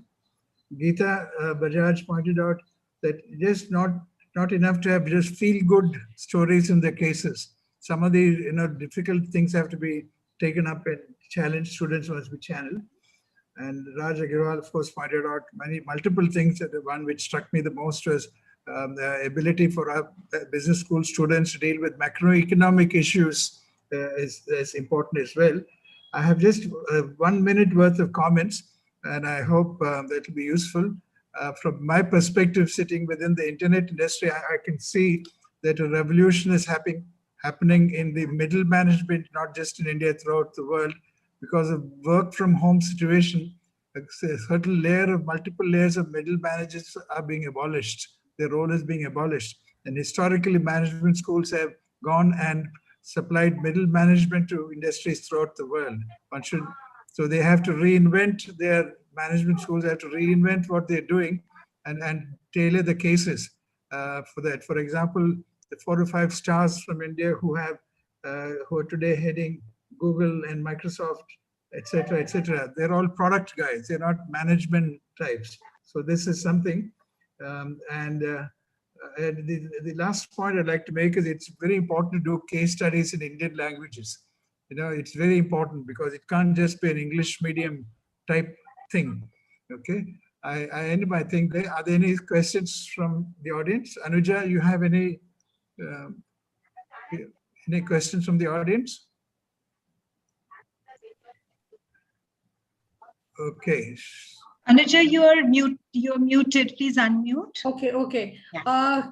There is a question. Can someone clarify what do we mean by fictional case studies, and how do they give real time experience or provide real solution? Who wants to answer that? I think Geeta. Okay. Geeta, I think sure. Up your street, I think. Yeah. Sure, I can take that. So a fictional or an armchair case is something which somebody writes from experience and thinks of a situation which could be a challenging situation which a faculty may want the students to respond to. But in my opinion, and in most case teachers' opinion, a good case is one which really comes from the field. So if you are taking a field-based case which is bringing in, because you are not exaggerating anything that has happened and you're also not downplaying. So if you can really bring the reality to the class, then you are preparing the student for the real world. So yes, there are people who like to write some armchair cases based on their experience, but I would think that's a poor cousin to a field-based case. Okay. If that's you answered it right. Yeah. Any other questions? Geeta, Geeta, not Anuja? So can you please elaborate on preparation time for a faculty point of view? According to you, how is a faculty member expected to conduct and explain the case in a class? Can somebody elaborate on this? Rishi, possibly. Yeah, so preparation time could be quite long. I think Geeta did mention, and others have also mentioned, significant time for preparation. Particularly the first time I'm teaching a case, the time could stretch really to 8-10 hours even. So I don't think there's any way you can cut that down if you wanted to do a really good job. As far as the class process is concerned, I think that was your other question. I mean, I prefer to go in the more traditional mode of guiding the discussion, asking a few questions, following up. I don't really encourage presentations. I don't think that's a good way of discussing a case. So I generally go very much, I don't particularly like people doing assignments and sort of trying to present their assignments in the class either. So I go in the classic case teaching mode. I have a few opening questions and then I just take the discussion as we go along. Okay. Anything more? If I may add to what Dr. Rishikesh said, I think that's the way to do a case. Like, the students are expected to read and come to the class and know their basics and know their things and have their stuff in to have read and formed their opinion before they start. However, if I look at it from the perspective of the faculty who's raised this question, it's talking about the student pathy in terms of not reading the cases thoroughly and coming, or maybe creating a context in the class before starting off, which is where I think it's a good idea to ask a few students to speak up, few basics to warm up. Dr. Rishikesh, if you agree to that. And some of the students who've read up may kind of, warm up the whole thing and then you kickstart the discussion. Yeah, so one way to make that happen, of course, Geeta, is to get a few of them to submit an assignment. Then at least a few of them would have read it for sure. And they're likely to be more enthusiastic participants in the class. Absolutely. And in any case, have a complete ban on PowerPoint presentations, right? Absolutely. Okay, maybe we can take one last question. I think there's a question. Any other? Anuja, one last question before we wind up? Our time is up. Last question is from Shikha Agrawal. Can you talk about case studies based on big companies versus small companies? Are they? Who would like to take that? Raj or Dr. Sengupta, either of you, whoever is ready. Cases of big companies. I think there is no difference between the big company or a small company. The problems remain the same. The complexities remain the same. The only point is the challenges of getting data probably becomes more complex. If you are talking about the larger companies, there are a lot of branches, there are a lot of centers, there are overseas places. At the same time, the smaller companies, the problem could be data collection in terms of many of the things are not in the public domain. Maybe you will not be able to meet the managing director. You might have run into a problem in collecting a data. So I think the best way to go for a case is that where you can get easily the data. Unless and until you are located in Indian Institute of Management, Ahmedabad or Bangalore, possibly where you can easily make the inroad. For the other institutions, particularly in the private sector, our problem has been that it's very, very, very difficult getting data. And without data, you can't write a case. And therefore, you choose a company. My suggestion, you choose a company where you can get a data. And equally, sir, what is important that instead of classifying this large or small companies, here issues, what are the issues? These are very, very important. That what are the issues which are going to be identified? And based on that, this case is going to be developed. Unless until we are not very clear about the issues, then there is going to be a confusion of this large and small. Sometimes these issues in large as well as in smalls are going to be different. Okay, Anuja, our time is up, I think. Shall we just thank everyone for having participated? Yeah? Yes, sir. Thank you very much. Thank you, Rishi, all of you. Thank you, Ajit. Thank you. Bye-bye. Bye-bye. Thank you, everybody. The session very well established the need, relevance, and importance of case-based teaching for the learners as well as for the faculty members. Big thanks to our session moderator, Mr. Ajit Balakrishnan, our session speakers, Dr. Rishikesh Krishnan, Dr. Geeta Bajaj, Dr. A.K. Sen Gupta, and Dr. Raj Agarwal. Writing world-class cases is the theme of our next session.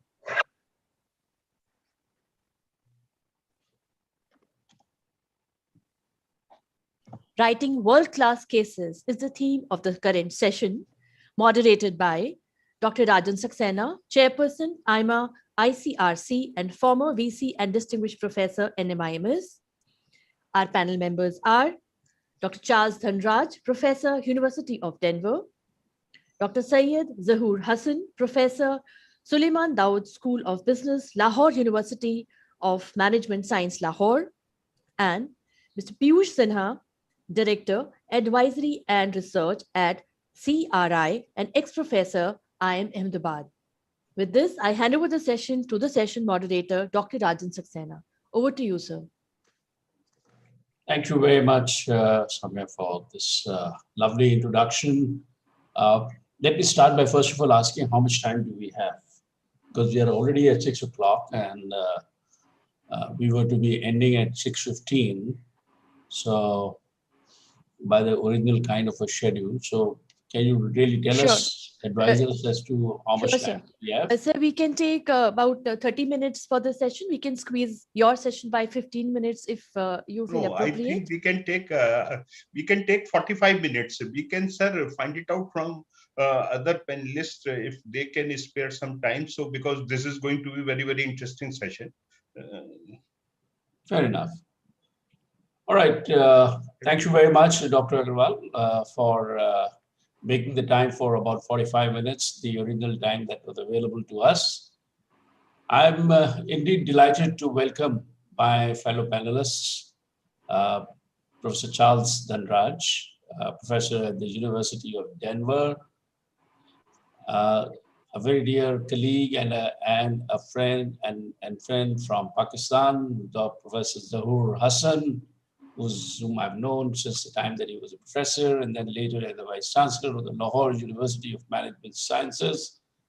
Dr. Piyush Sinha, a former professor at IIM Ahmedabad and somebody who has really carved out his name, primarily on the basis of research and his writings in the retail marketing itself. And certainly we have today a panel, I would say, that which is not only global, but one that brings in a phenomenal experience of dealing with the cases, writing the cases, and really bringing in not just many of the contemporary issues, but also at the same time, bringing out some of the more and more fundamental issues that today affect the industry or that have affected the industry.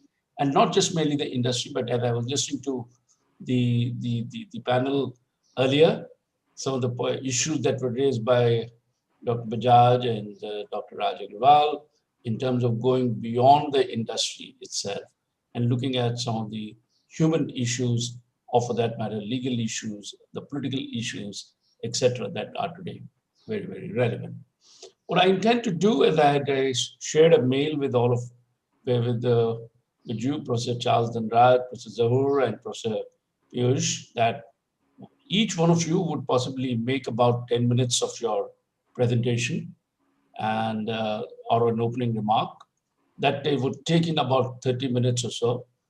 And possibly the next 10 minutes, we're going to be having the question answers from the participants, who's going to be moderating it? Anuja, or who's going to be moderating it? Raj, tell me that. Dr. Anuja will give the questions. All right. So Dr. Anuja would moderate would bring in the questions that are important for the panel, and we have just about 10 minutes. And the last 5 to 6 minutes, I would sort of use that kind of 5 to 6 minutes. Now, first of all, a part of that, and finally at the end, just to summarize it. Ladies and gentlemen, I'm sure that the last couple of hours that you have been with us, this must have been a very, very enriching time for you, spending immediately after lunch itself. Wonderful sessions with wonderful panelists looking at, what would be the role of the management schools in a case study development and actually making cases a reality itself. How does one really move away from a lecture methodology to more and more experiential pedagogy? And as I said in the inaugural session, the ICRC primary goal is to really develop a community of researchers and case writers in India who can really talk about India in a global context, and we can present it in we can present India in a global context itself. And certainly the last one was in terms of the case writers' personal experiences, and you had 4 professors really presenting their own experiences, which included Dr. Agrawal, Dr. Geeta Bajaj, Dr. Rishikesh Krishnan, and Dr. A.K. Sen Gupta. I, for one, believe that when we talk about world-class case, I think, or let's say a global case, the first thing that comes up to my mind is, what is a case? And what will really make a good case? As I said in my opening remark, I think one of the biggest problems in much of the case writing that has happened in this country has been the lack of rigor in case writing. There's not been enough of research, and I'm talking about I'm not talking about a few cases, but I'm talking about large numbers that are there. So one of the biggest challenge that has happened, and that is there, is the lack of rigor. And when you have a lack of rigor, then in that case, who uses that case? Except you, nobody else uses that kind of a case. Even after some, and possibly after some time, you yourself realize that, and if you're a good teacher, you realize that, well, what you're really wanting from the case, what you're wanting to lead the discussion there, of what you want the students to really be bringing out the issues in the case, that is not really happening. And then it's a time for you to then look at it. Is it really that the case that you have really developed has all those issues that you wanted the students to focus on? Now, that's where we talk about the role of the reviewers, which we have, for example, in the ICRC. Our ICRC process is a fairly stiff process. It's a 3-tier kind of a process where the cases that you develop are really the live cases, or maybe based on some secondary data itself, but leading towards a certain decision situation itself. And then after it really gets reviewed by a panel of very distinguished experts from this country, who are some of the very well-known professors in their own rights on different fields. And based on that, the case writer is really asked to look at those kinds of reviewer comments, come back with their comments or rewriting or whatever that was required by the reviewers.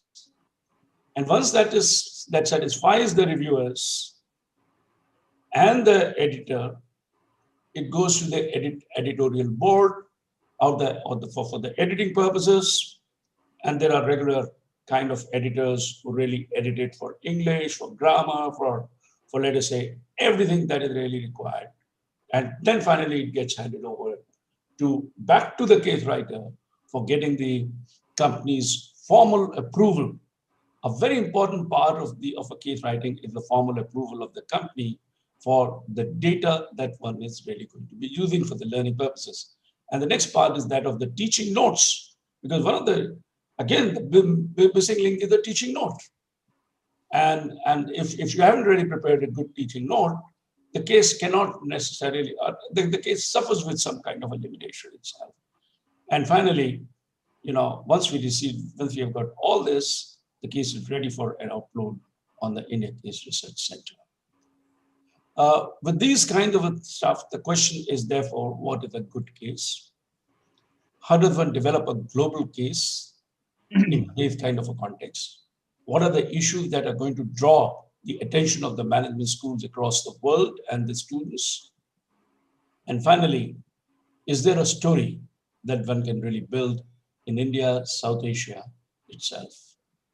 This, let me start with, first of all, with Professor Charles Dhanraj, the professor from the University of Denver, who has also been a faculty with us, doing some of our training programs as we were really developing some of the case writers itself. So may I invite Professor Dhanraj? Thank you. Thank you so much. I know this is the day is ending for you and it is starting for me. So can you hear me very well, Dr. Saxena? Yeah. Yeah. Yeah, Thank you. You're loud enough. Yeah. Yeah. Thank you. Thank you so much. I know you must be exhausted and tired hearing a lot of stuff through the day. I want to just touch on 5 points. I think we have moved on a lot. Now we have, I think my last count, if you look at the number of cases that are being written on Indian context, it has just been phenomenal. Like if you had gone back 2 decades back, we hardly had cases on India. Now, some of the best cases that go in the case center is from India. So it's a big journey that we have come. I want to touch on, I heard a lot in the last few hours about writing research-based cases. And if you want to write a world-class case, how can you connect some of the research work and some of the teaching work? In fact, oftentimes we think about teaching and research as two parallel roads. We never connect them together. So my goal in this next few minutes is to see if we can connect the two worlds, because you and I cannot be effective faculty without doing good research. And our research should make our teaching better. If that's what you want to do, how can we connect these two, right? Now think about a lot of us are writing about case research. A lot of us are writing about writing for teaching, right? Now, how do we connect the two? In fact, this is a very what do you call a straw research on. If you look at over 50% of the management scholars are writing on qualitative studies. In fact, if you look at the dissertations that are coming out from IIMs, the SP Jain, and some of the leading institutions, there are a lot of qualitative studies that are coming out. Right? So we are doing a lot of qualitative research. And at the same time, we are also writing teaching cases, but invariably they are two different audiences. And what I am suggesting is, can we integrate? I mean, can we explore how to integrate the case research and case writing? And how do we leverage one another? If that we can do, that would be a remarkable accomplishment, and that can take us to a new level altogether. Now, if you think about it, why are we writing cases? In fact, a lot of times when I meet with researchers, like, hey, I don't get reward for writing a case, why should I write a case? And a lot of time, teachers who are teaching, who are exclusively in teaching, wonder why should I be even worried about research part, okay? And in fact, it is connecting the two that you enhance your teaching. And in fact, when you're able to bring a fantastic teaching case, you develop a new knowledge, and that should bring to a journal, or that should be a journal that should be interested in what you are developing. Okay, so to some extent, it is the knowledge enhancement that comes from connecting the two worlds, right? Now you think about, what do you really do when you're writing a case, right? You're writing a case. In fact, Geeta spoke very eloquently, and Rishi spoke as well. I mean, we are bringing real world issues into the classroom, right? And what do we really do when we write? We are taking a business story and laying an intellectual framework, right? We are creating teachable moments from the type of business situations that anyone can read in a Wall Street Journal or Times of India or any newsletters, right? What a journalist does is bringing the situation and giving his investigative report. What an educator does is turning it into a teachable moment, right? Now, if I can share with you my experience writing this Eli Lilly in India case. I think some of you may be using it in your classes. And this case we wrote in 2004 when Lilly and Ranbaxy were considering separation, right? So it was a news story all around, and then we just took the case and then we basically developed how do we use this moment to make it into a teachable moment. In essence, laying a framework that students can understand what do we mean when we talk about the institutional context driving the partnership logic, or what do we mean by the dynamics of partnerships, right? All these are interesting issues in theory. When you put it in the context of a case, it really fires up. And in fact, over the last 18 years, since we wrote that case now, it is still one of the bestseller, and it creates wonderful experience in the classroom, right? So to some extent, writing a good case is all about providing a good, sound intellectual framework. And that's where I would like to draw your attention more and more. And remember, there is no one size fits all. There are lots of genres that you can write about, and increasingly with all the digital world. Now, imagine we are all doing this virtual, and you would not have even imagined so many virtual conferences a year back, right? COVID has given us a gift about using the digital media, right? How do we develop the cases to apply and work in the digital media? For example, we just wrote a case. Today the DEI, diversity, inclusion is a big agenda. So we basically wrote a case of a manager facing a situation in South Africa and brought it to the context. Now, and in the case, basically it's a 2.5-page case, and it puts the student in the situation of dealing with a cleaning lady in South Africa.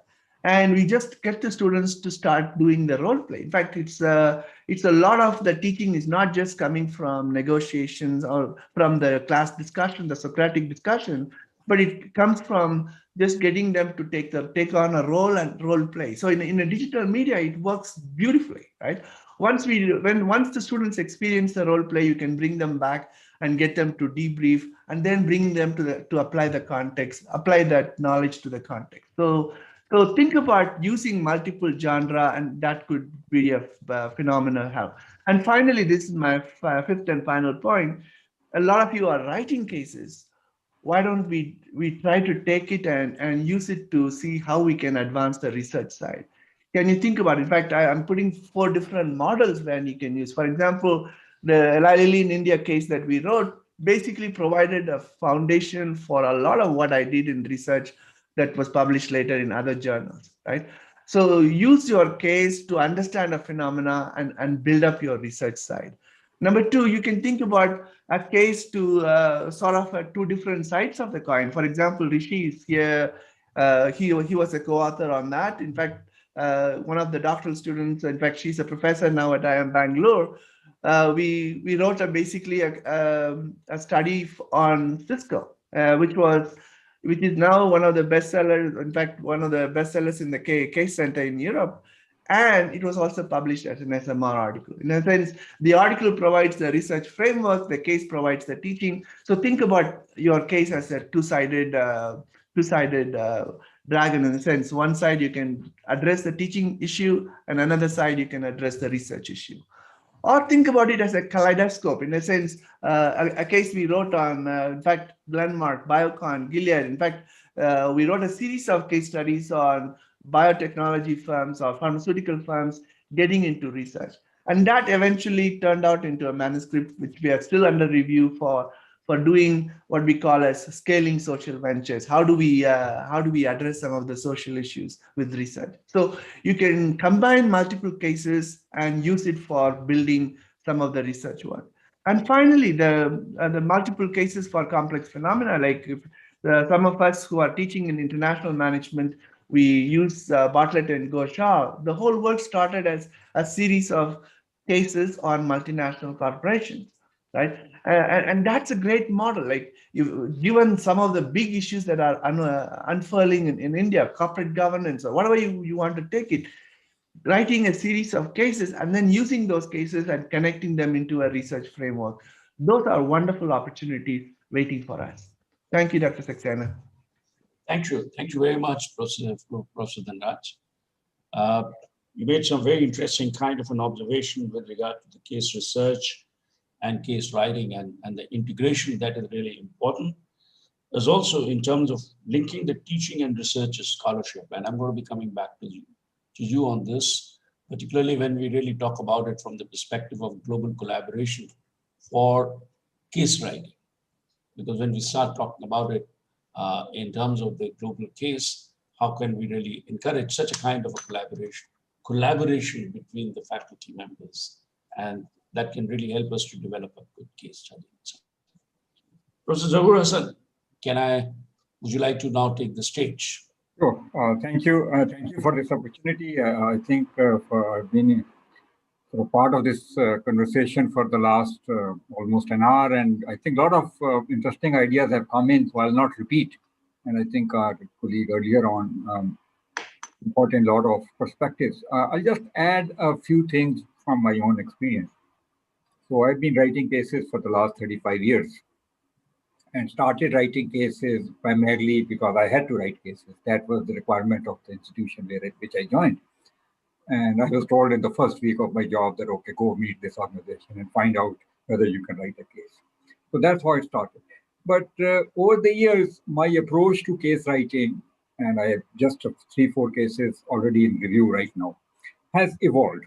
And I think the main reason that I look at case writing differently today as compared to, say, 35 years ago, is that my motivation or purpose for writing the cases has changed.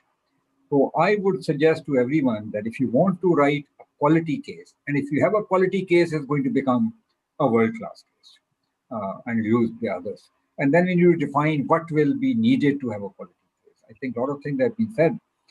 But before you can write a quality case, you need to understand that domain. A lot of people try to write cases about issues that they have very little understanding. As was mentioned, if you are not aware of the theory, if you don't have underpinning in that area, and the curiosity to actually go out and explore issues in a rigorous way, you will not write a good case. Case is not a story.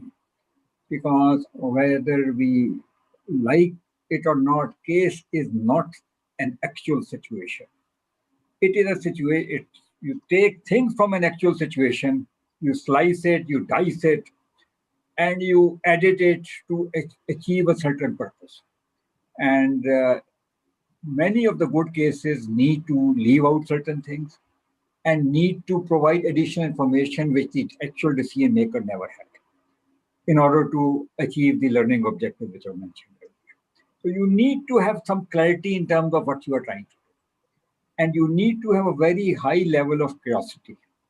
So the best cases that I have been able to write were the ones where I came across a person or an organization in the context of organization, and they started talking about something which was of interest to me. And after detailed conversation over a number of sessions, I felt that, okay, this fits into something that I want to do as part of my teaching portfolio. And sometimes also my research portfolio. Okay. And then I have stayed with that theme for, in many cases, number of years. Like in the recent past, I've been looking at agri-value chains. So now I eagerly look for new developments in that area. How do people bring value to the small farmer in a developing country? So, and I have opened up many avenues for my own exploration, and I personally think that I'm doing something which nobody has done before. That's my excitement about writing those cases. And then I have to educate myself. I have to talk to many people. And it usually takes almost a year before I could have a case in a form that I could actually teach it. So it requires a lot of patience.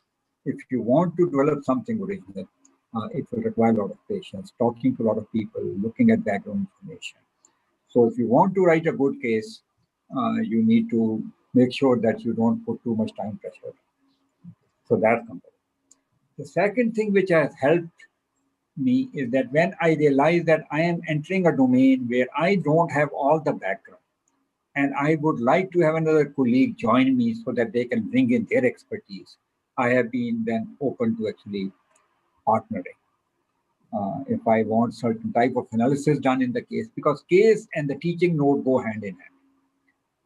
You need to have clarity in terms of what are you going to achieve through this case. That needs to come very early in the process, because otherwise you may have a very interesting story and you don't know how to use it. And then you lose interest in it, at least I do that. So it has to fit into your agenda in terms of your teaching or your research agenda. And for that, it is very important that you analyze the situation from a certain specific perspective. And I write cases primarily for two purposes. Primarily, third could be added. One is that each case class that I go into, I am not primarily focused on developing the students' understanding of that discipline. That is my second objective. My first objective is to develop the ability to think, analyze, and be open. I'm developing their way of looking at problems because I teach in the MBA program, so that's my main objective. So my case has to have enough in terms of the background information, because I want students to look at things in a more holistic way. So I have generally been accused of writing long cases with a lot of background information, because I want students to connect things. I want them to look at integratively. But anyway, that's the way I am. And sometimes my case takes too long to get published because I am always reluctant to take things out.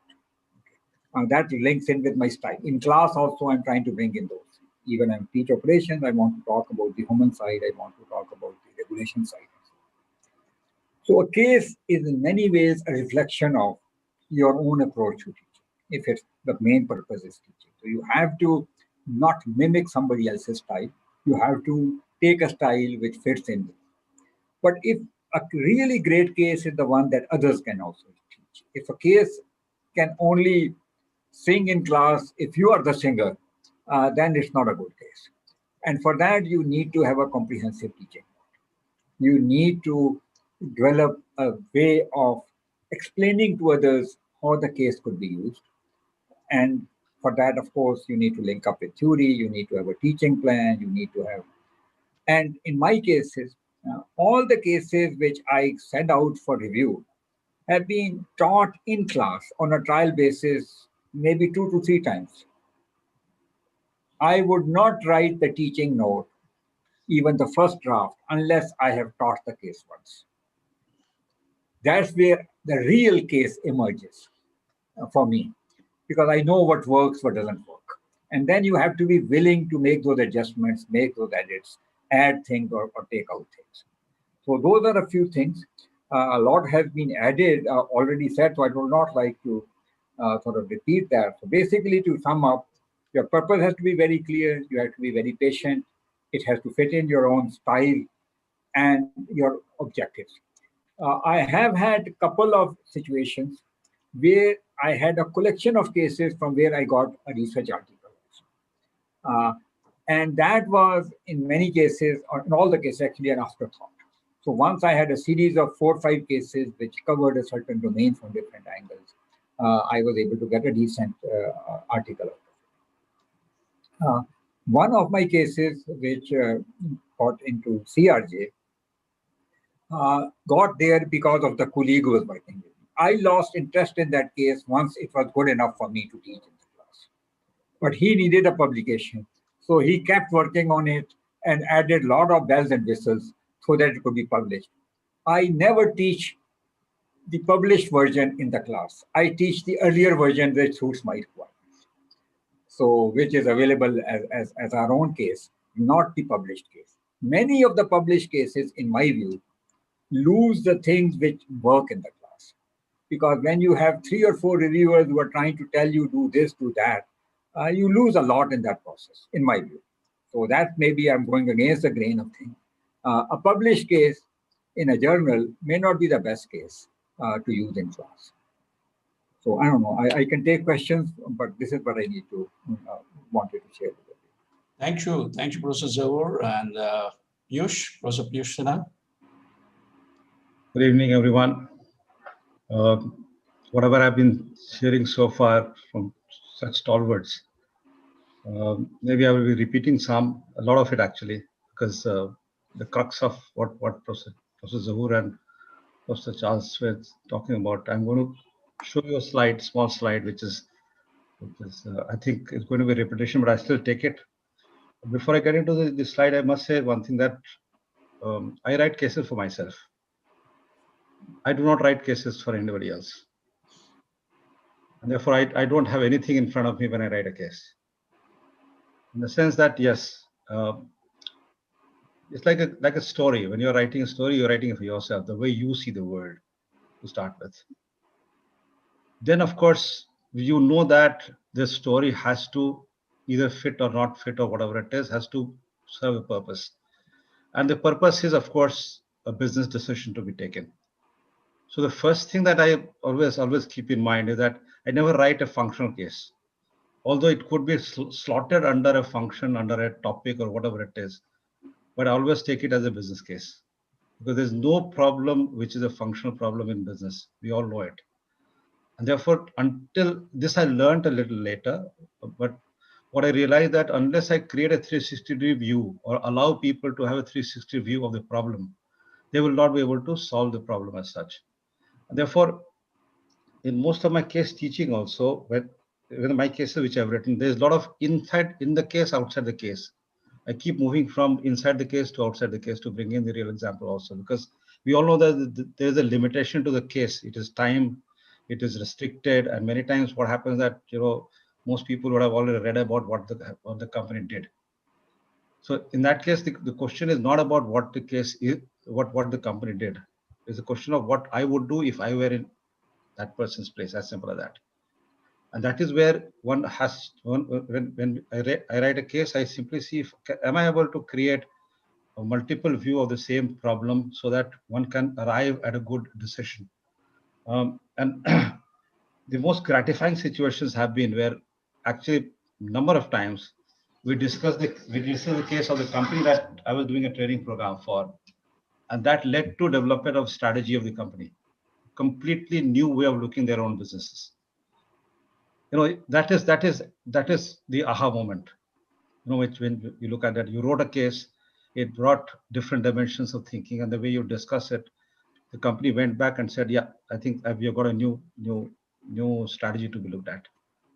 So that's something which is what if you ask me, that was the biggest aha moment. Or in the class, you realized, I mean, I realized in the class in the discussion, while discussing the case, I realized that this is a dimension of the subject which I had not thought of in bringing that into the classroom.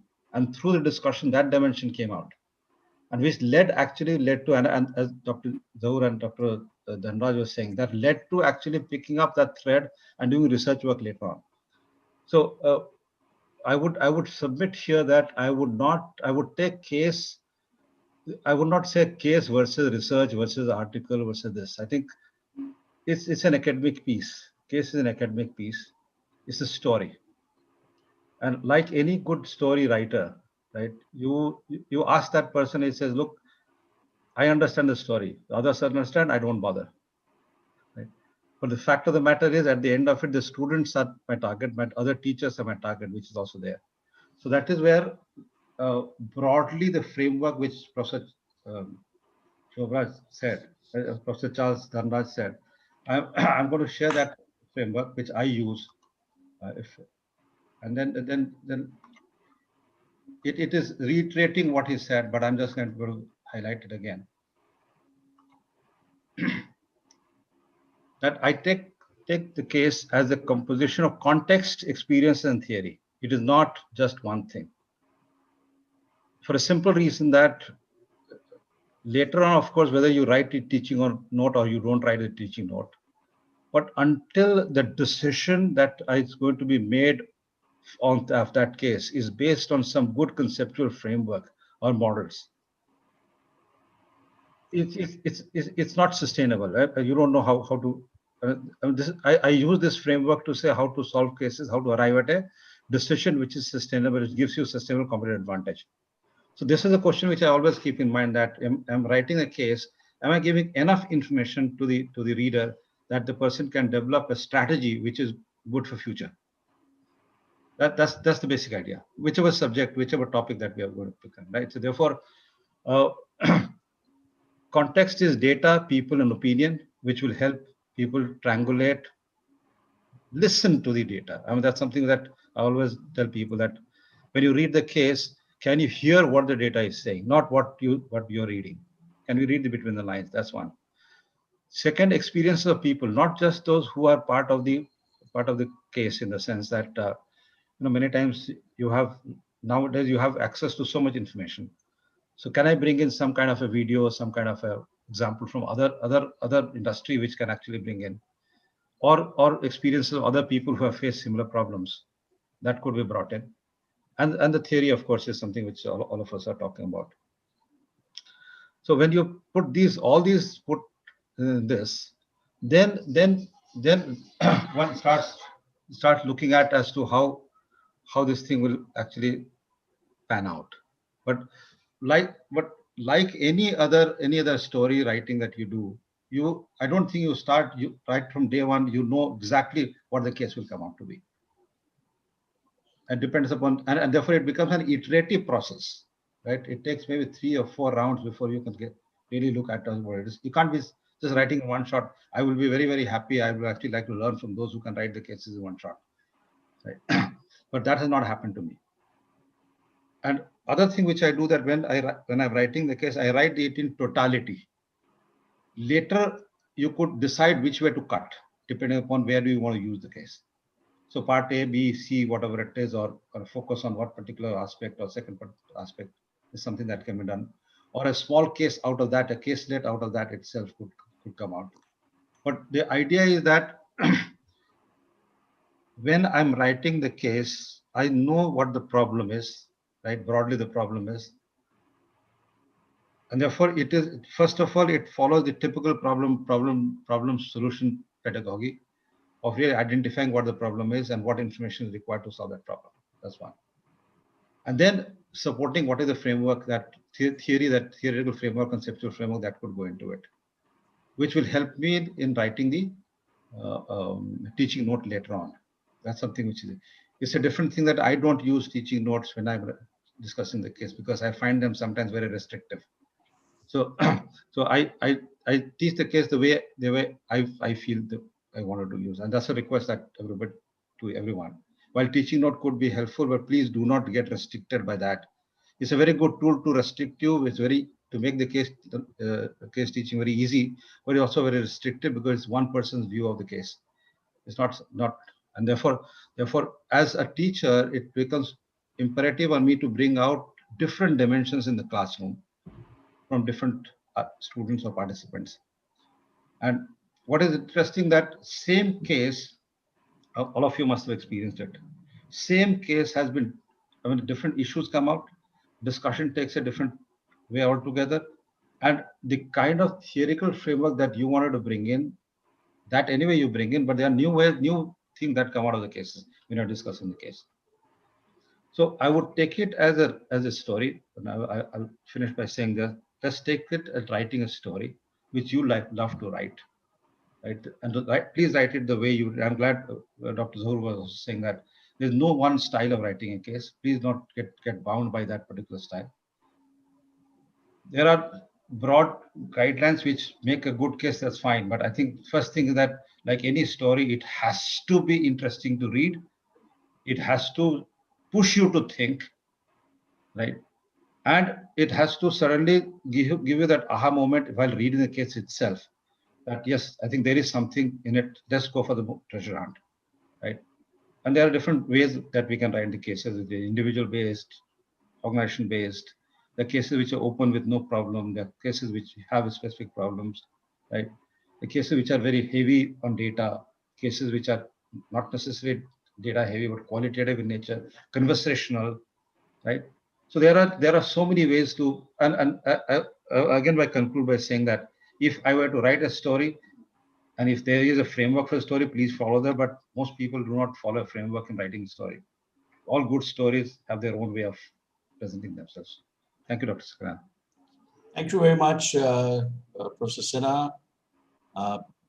Anuja, can we really take it? There's some questions over here. We have, well, I must put across some of the key points that both Dr. Zahur Hasan and Dr. Piyush Sinha made. Professor Zahur Hasan was talking about it from the perspective of understanding the domain. And that I think is so very critical, because unless and until you research and understand the domain, you won't be able to write a good case. Because that really gets you inside this part of it. And if you haven't really got into the skin, as we say, you cannot really write a good case. And that's what Dr. Sinha was saying, Piyush Sinha was talking about in terms of a story. A story is really something which is absorbing, which gets a person to identify himself or herself with some of the kind of role people there, the actors there, the characters there in the case. And that I think is so very important part, but that can really happen when you really understand the domain. And the next one was that of really bringing in another colleague to write the case when he felt that, this was an area which he didn't understand so well, and therefore bringing in another faculty colleague or another colleague to really join in to write a case. So which is where your collaborative part comes up. I like, Piyush, what you said about, the story and if I don't like the story that I'm writing, then in that case, it isn't really worth it. And that I think is so very important. If we as a faculty member don't understand our own stories, if we don't write an interesting story that interests us, there's no way by which the students would get interested, which is where, and only after that you really test it. The pilot is very important before you really open it up to the larger public itself or to the larger student group itself. And bringing in a 360-degree view, which is what both Dr. Zahur Hasan and Dr. Sinha also pointed out too, and Dr. Naj also brought it up. Well, let's now see what are the questions that are there that Anuja has been able to identify.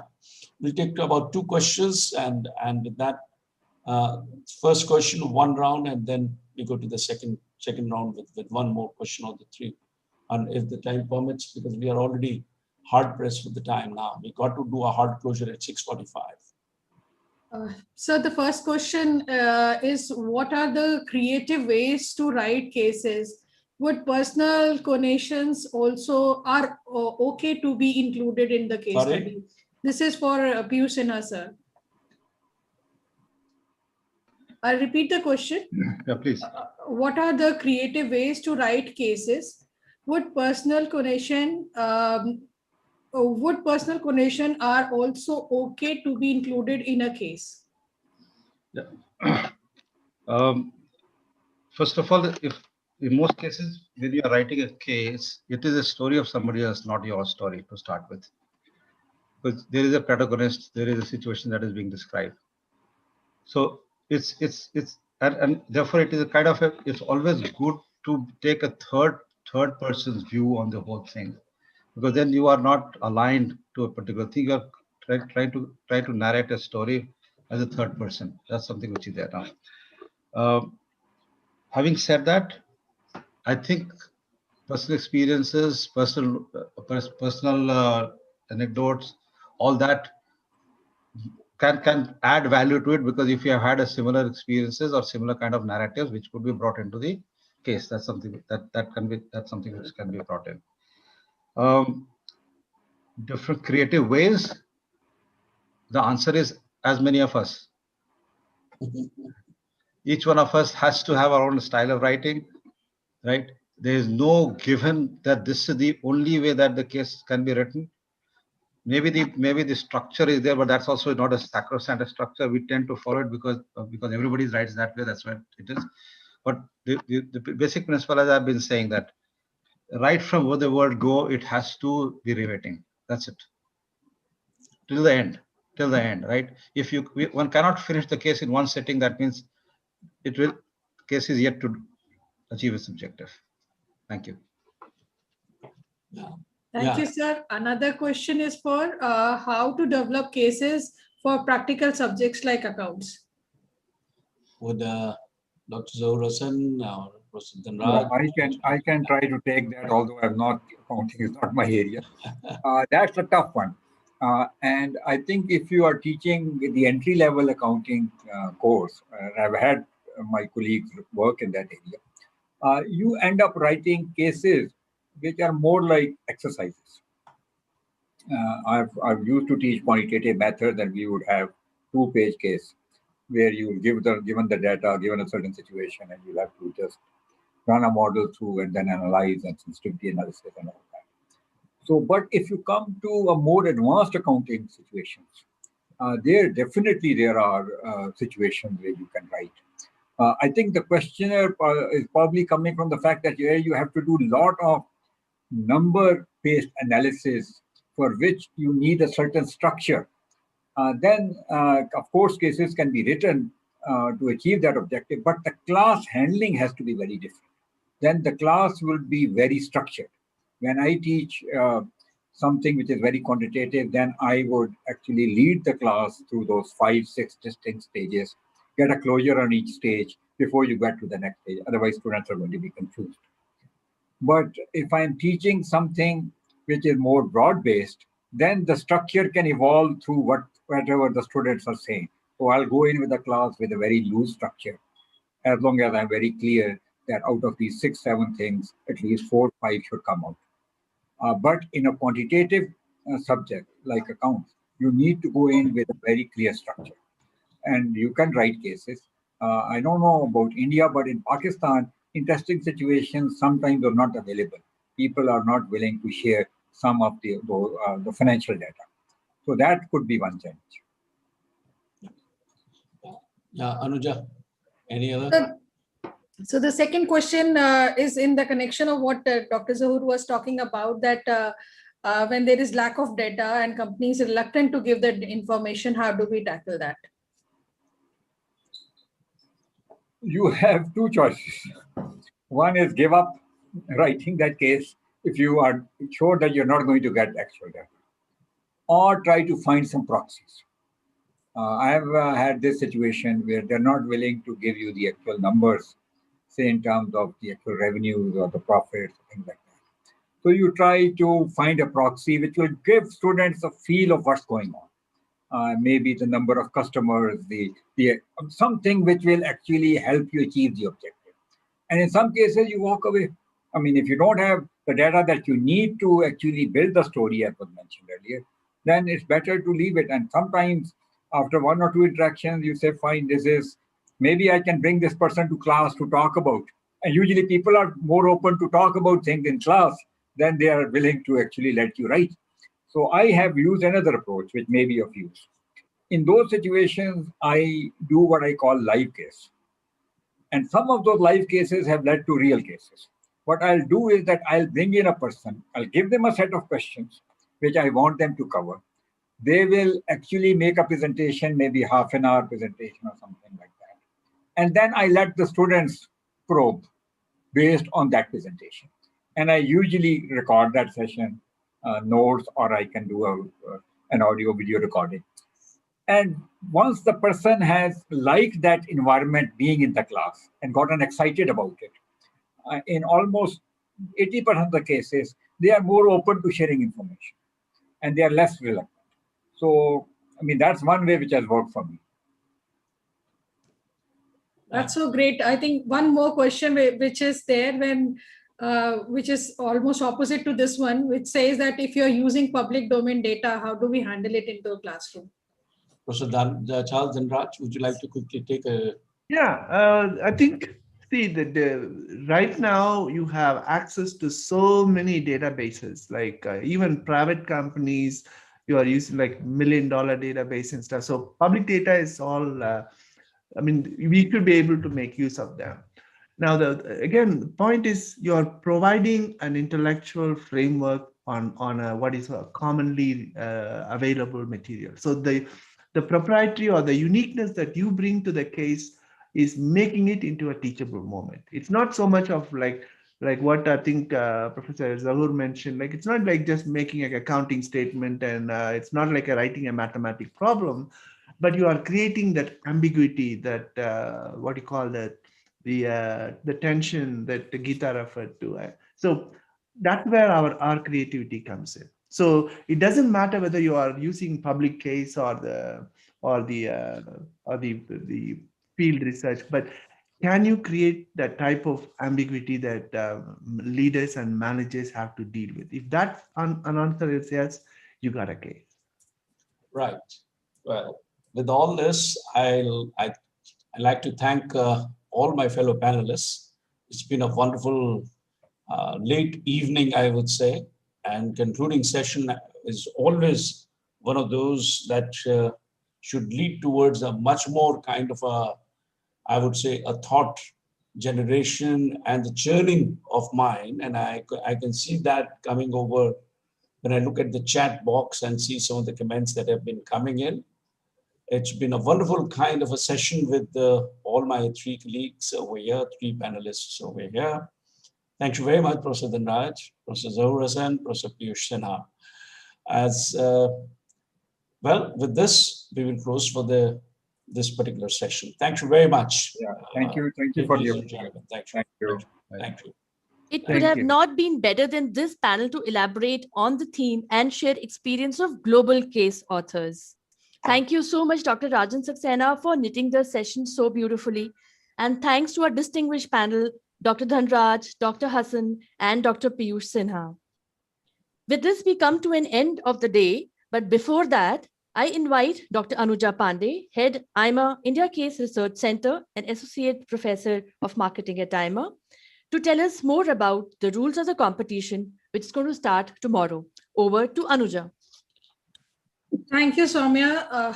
I'll just take a few minutes of all of the panelists and the authors who have submitted their cases. We'll take 2-3 minutes to really take you through this presentation where we're talking about the rules. I hope all of you can see my screen. Soumya, can you see my screen? Yeah, this is it. But yes, now we can. Okay. Put it on full screen, please. So great. So basically, as we have talked about, this is now the competition is open, and we would have our presentation lined up tomorrow. 10 o'clock, we are starting with our presentation, and I hope all of you know that basically there are certain, this is a competition and there is a little bit of rules which need to be followed. So we have, to brief you, we have received cases from all areas of functional areas, as we call them, of management, whether it was general management, entrepreneurship, marketing, finance, HR, IT, digital transformation. We have received cases from all tracks. At the same time, we had also got some of the cases which are very focused in terms of sectors. So we have cases from healthcare sector, a couple of cases from financial institutions, couple of cases from the supply chain and typically MSME perspective, and a few cases from oil and energy sector, and some infrastructure cases, automobile cases. So what we tried to do, since this was our first attempt towards case competition, we have not asked people to send in the entry on the basis of the tracks, but we have somehow tried to make this process that was more simpler, allocated the cases into different tracks, and we have got 6 tracks. But to brief you, all the tracks are similar. We have a jury. We would, in each of the track, we have 4-member jury, which is being chaired by one of the senior faculty member, who has been a case author himself and an editor of a journal. So generally, in all our tracks, we have the jury, which is very well comfortable with the case ideas and have been doing this task for a number of journals. So you would always get, even if your case is not falling into the track that ideally you would have really dreamt of, don't worry. You still need to just adhere to certain principles which we have shared with you earlier also. So your competent jury would be competent to handle any sort of cases, whether it is general management or whether it is marketing or finance. They would handle any type of case which lands up into their track. What we have shared with you in the very beginning, that we are giving up we are giving due weightage to case and the teaching note. And we have also shared with you the criteria on which the evaluation would happen. And we have shared the same criteria with our jury member. They would be evaluating you on the same criteria that we had listed. And 60% weightage would go to your case, and 40% would go to your teaching note. All the jury members have been shared your cases, though this is a complete blind review process that we have followed. So the jury member is aware about the case and the teaching note, but is not aware about who is the author at all. But tomorrow, when you are making your presentation, we would want you to really come up with your a pattern of slides that we have suggested. So your first slide should actually talk about your case study and your author details and your co-author details, because that is how we have set in the evaluation sheets, which are based basically onto the case number which has been allotted to you, and also onto the basis of the title of the case and the case authors. So make sure your first slide actually talks about your case title, your case number, and the author affiliation. And then you can follow a suggested pattern, which might be easy for all the evaluations to happen. So maybe what we suggest is you can have an opening slide with the opening paragraph or set in the context.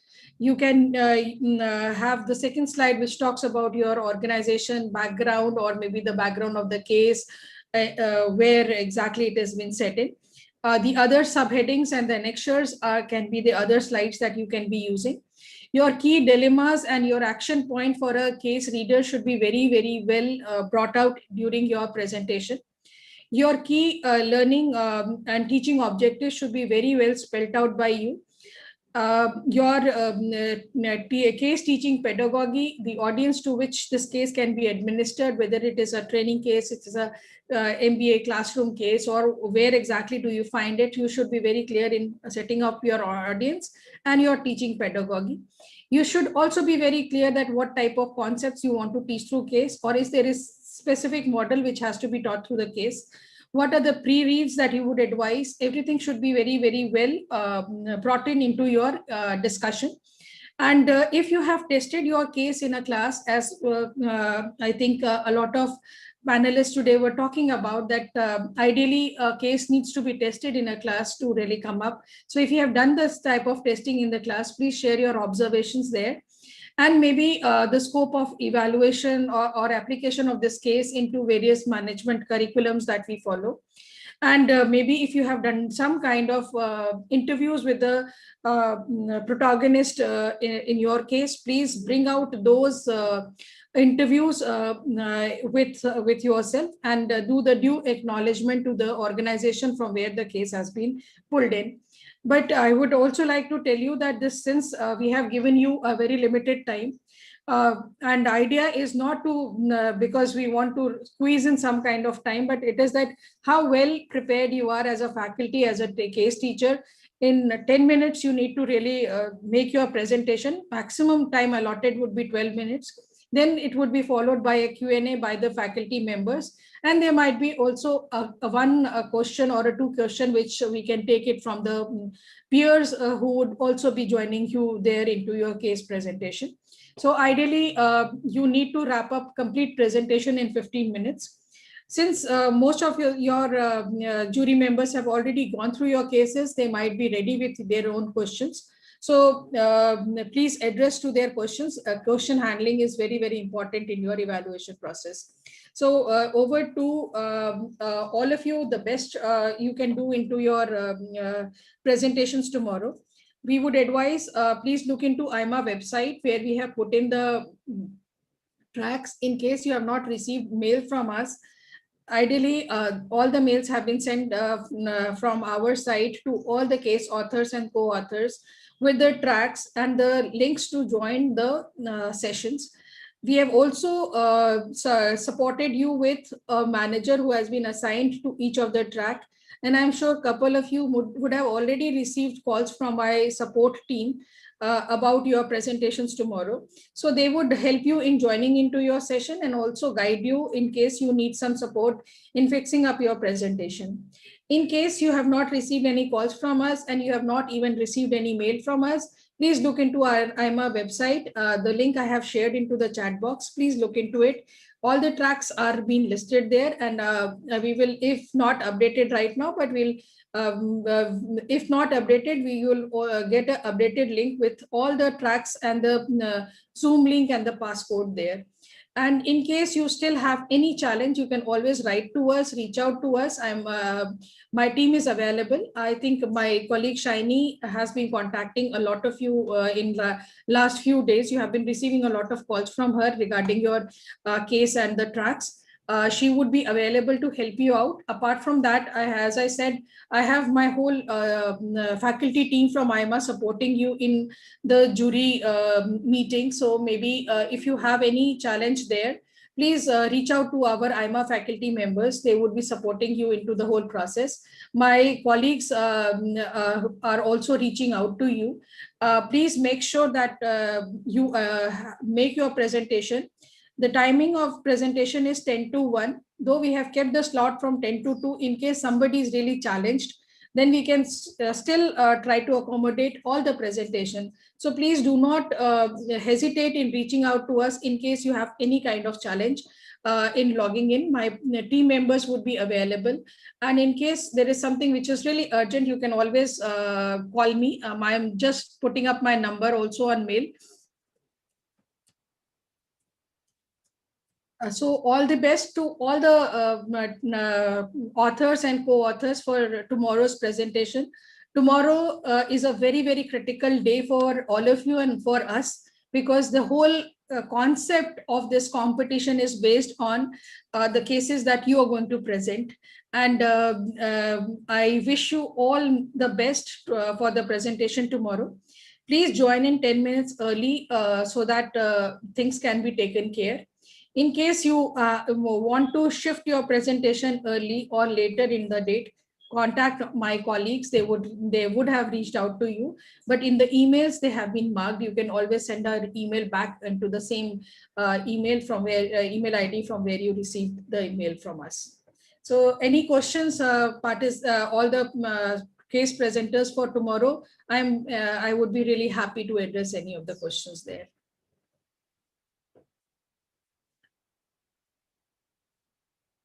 So we would have around 25 jury members joining us tomorrow, and they would help us into this very detailed process of selecting the best cases.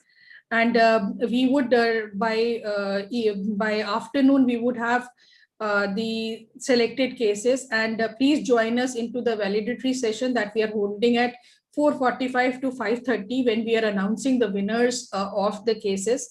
And as you all know, that there are 3 prizes to be won. And then there is also, I think I missed out this a very important thing. If you can still see my slide, I'll just do a quick slide share again, so that everybody is aware about this validatory session, which is happening happening tomorrow. And maybe we can also look into the prizes which are there. Maybe this would be something which a lot of you would be interested in understanding as to what are the key prizes. So we have the first prize, which is the first prize is of ₹1 lakh, which is actually being sponsored by one of our panelists today, and Mr. Ajit Balakrishnan, who has been really very, very passionate about getting up Indian cases. And then we have the prize for the second best prize and the third best prize. We also have 5 certificates for Certificate of Excellence, and then 10 cases would receive Certificate of Merit. All those who are participating would get a paper presentation certificate, and all those who have joined us today would get a certificate of participation. So this is how my certificate for excellence would look like, and I really hope that maybe in the coming days, all these merit certificates and the first awardee would be shared with you tomorrow in our validatory session, where we have our knowledge partner and our prize sponsor and our member from EFMD helping us out into the whole process of distribution of the prizes and the certificates.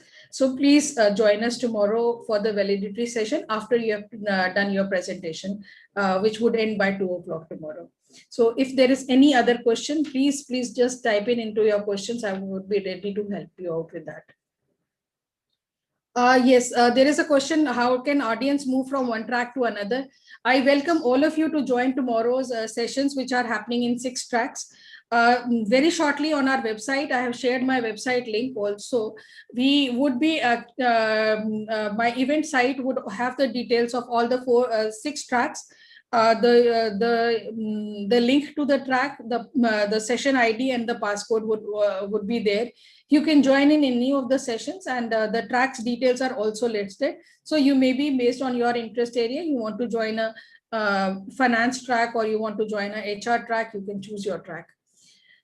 No, it is not mandatory. There is a question whether the cases, it is mandatory to test the case in the classroom. No, it is not at all mandatory. It is optional. We had given an advisory about it, that if you have something like this, this is something which we would really appreciate.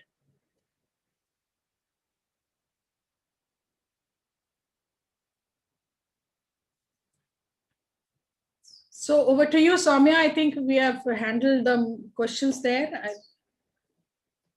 Thank you so much, Anuja. I think you have explained the rules of the competition so very well, and we are all looking forward to tomorrow's very, very exciting day. All the best to all the participants who are going to be making presentations. Do your best and the best will win. We look forward to the validatory session tomorrow, and we'll see who are the lucky prize winners. All the best. Good evening. Bye-bye. Thank you.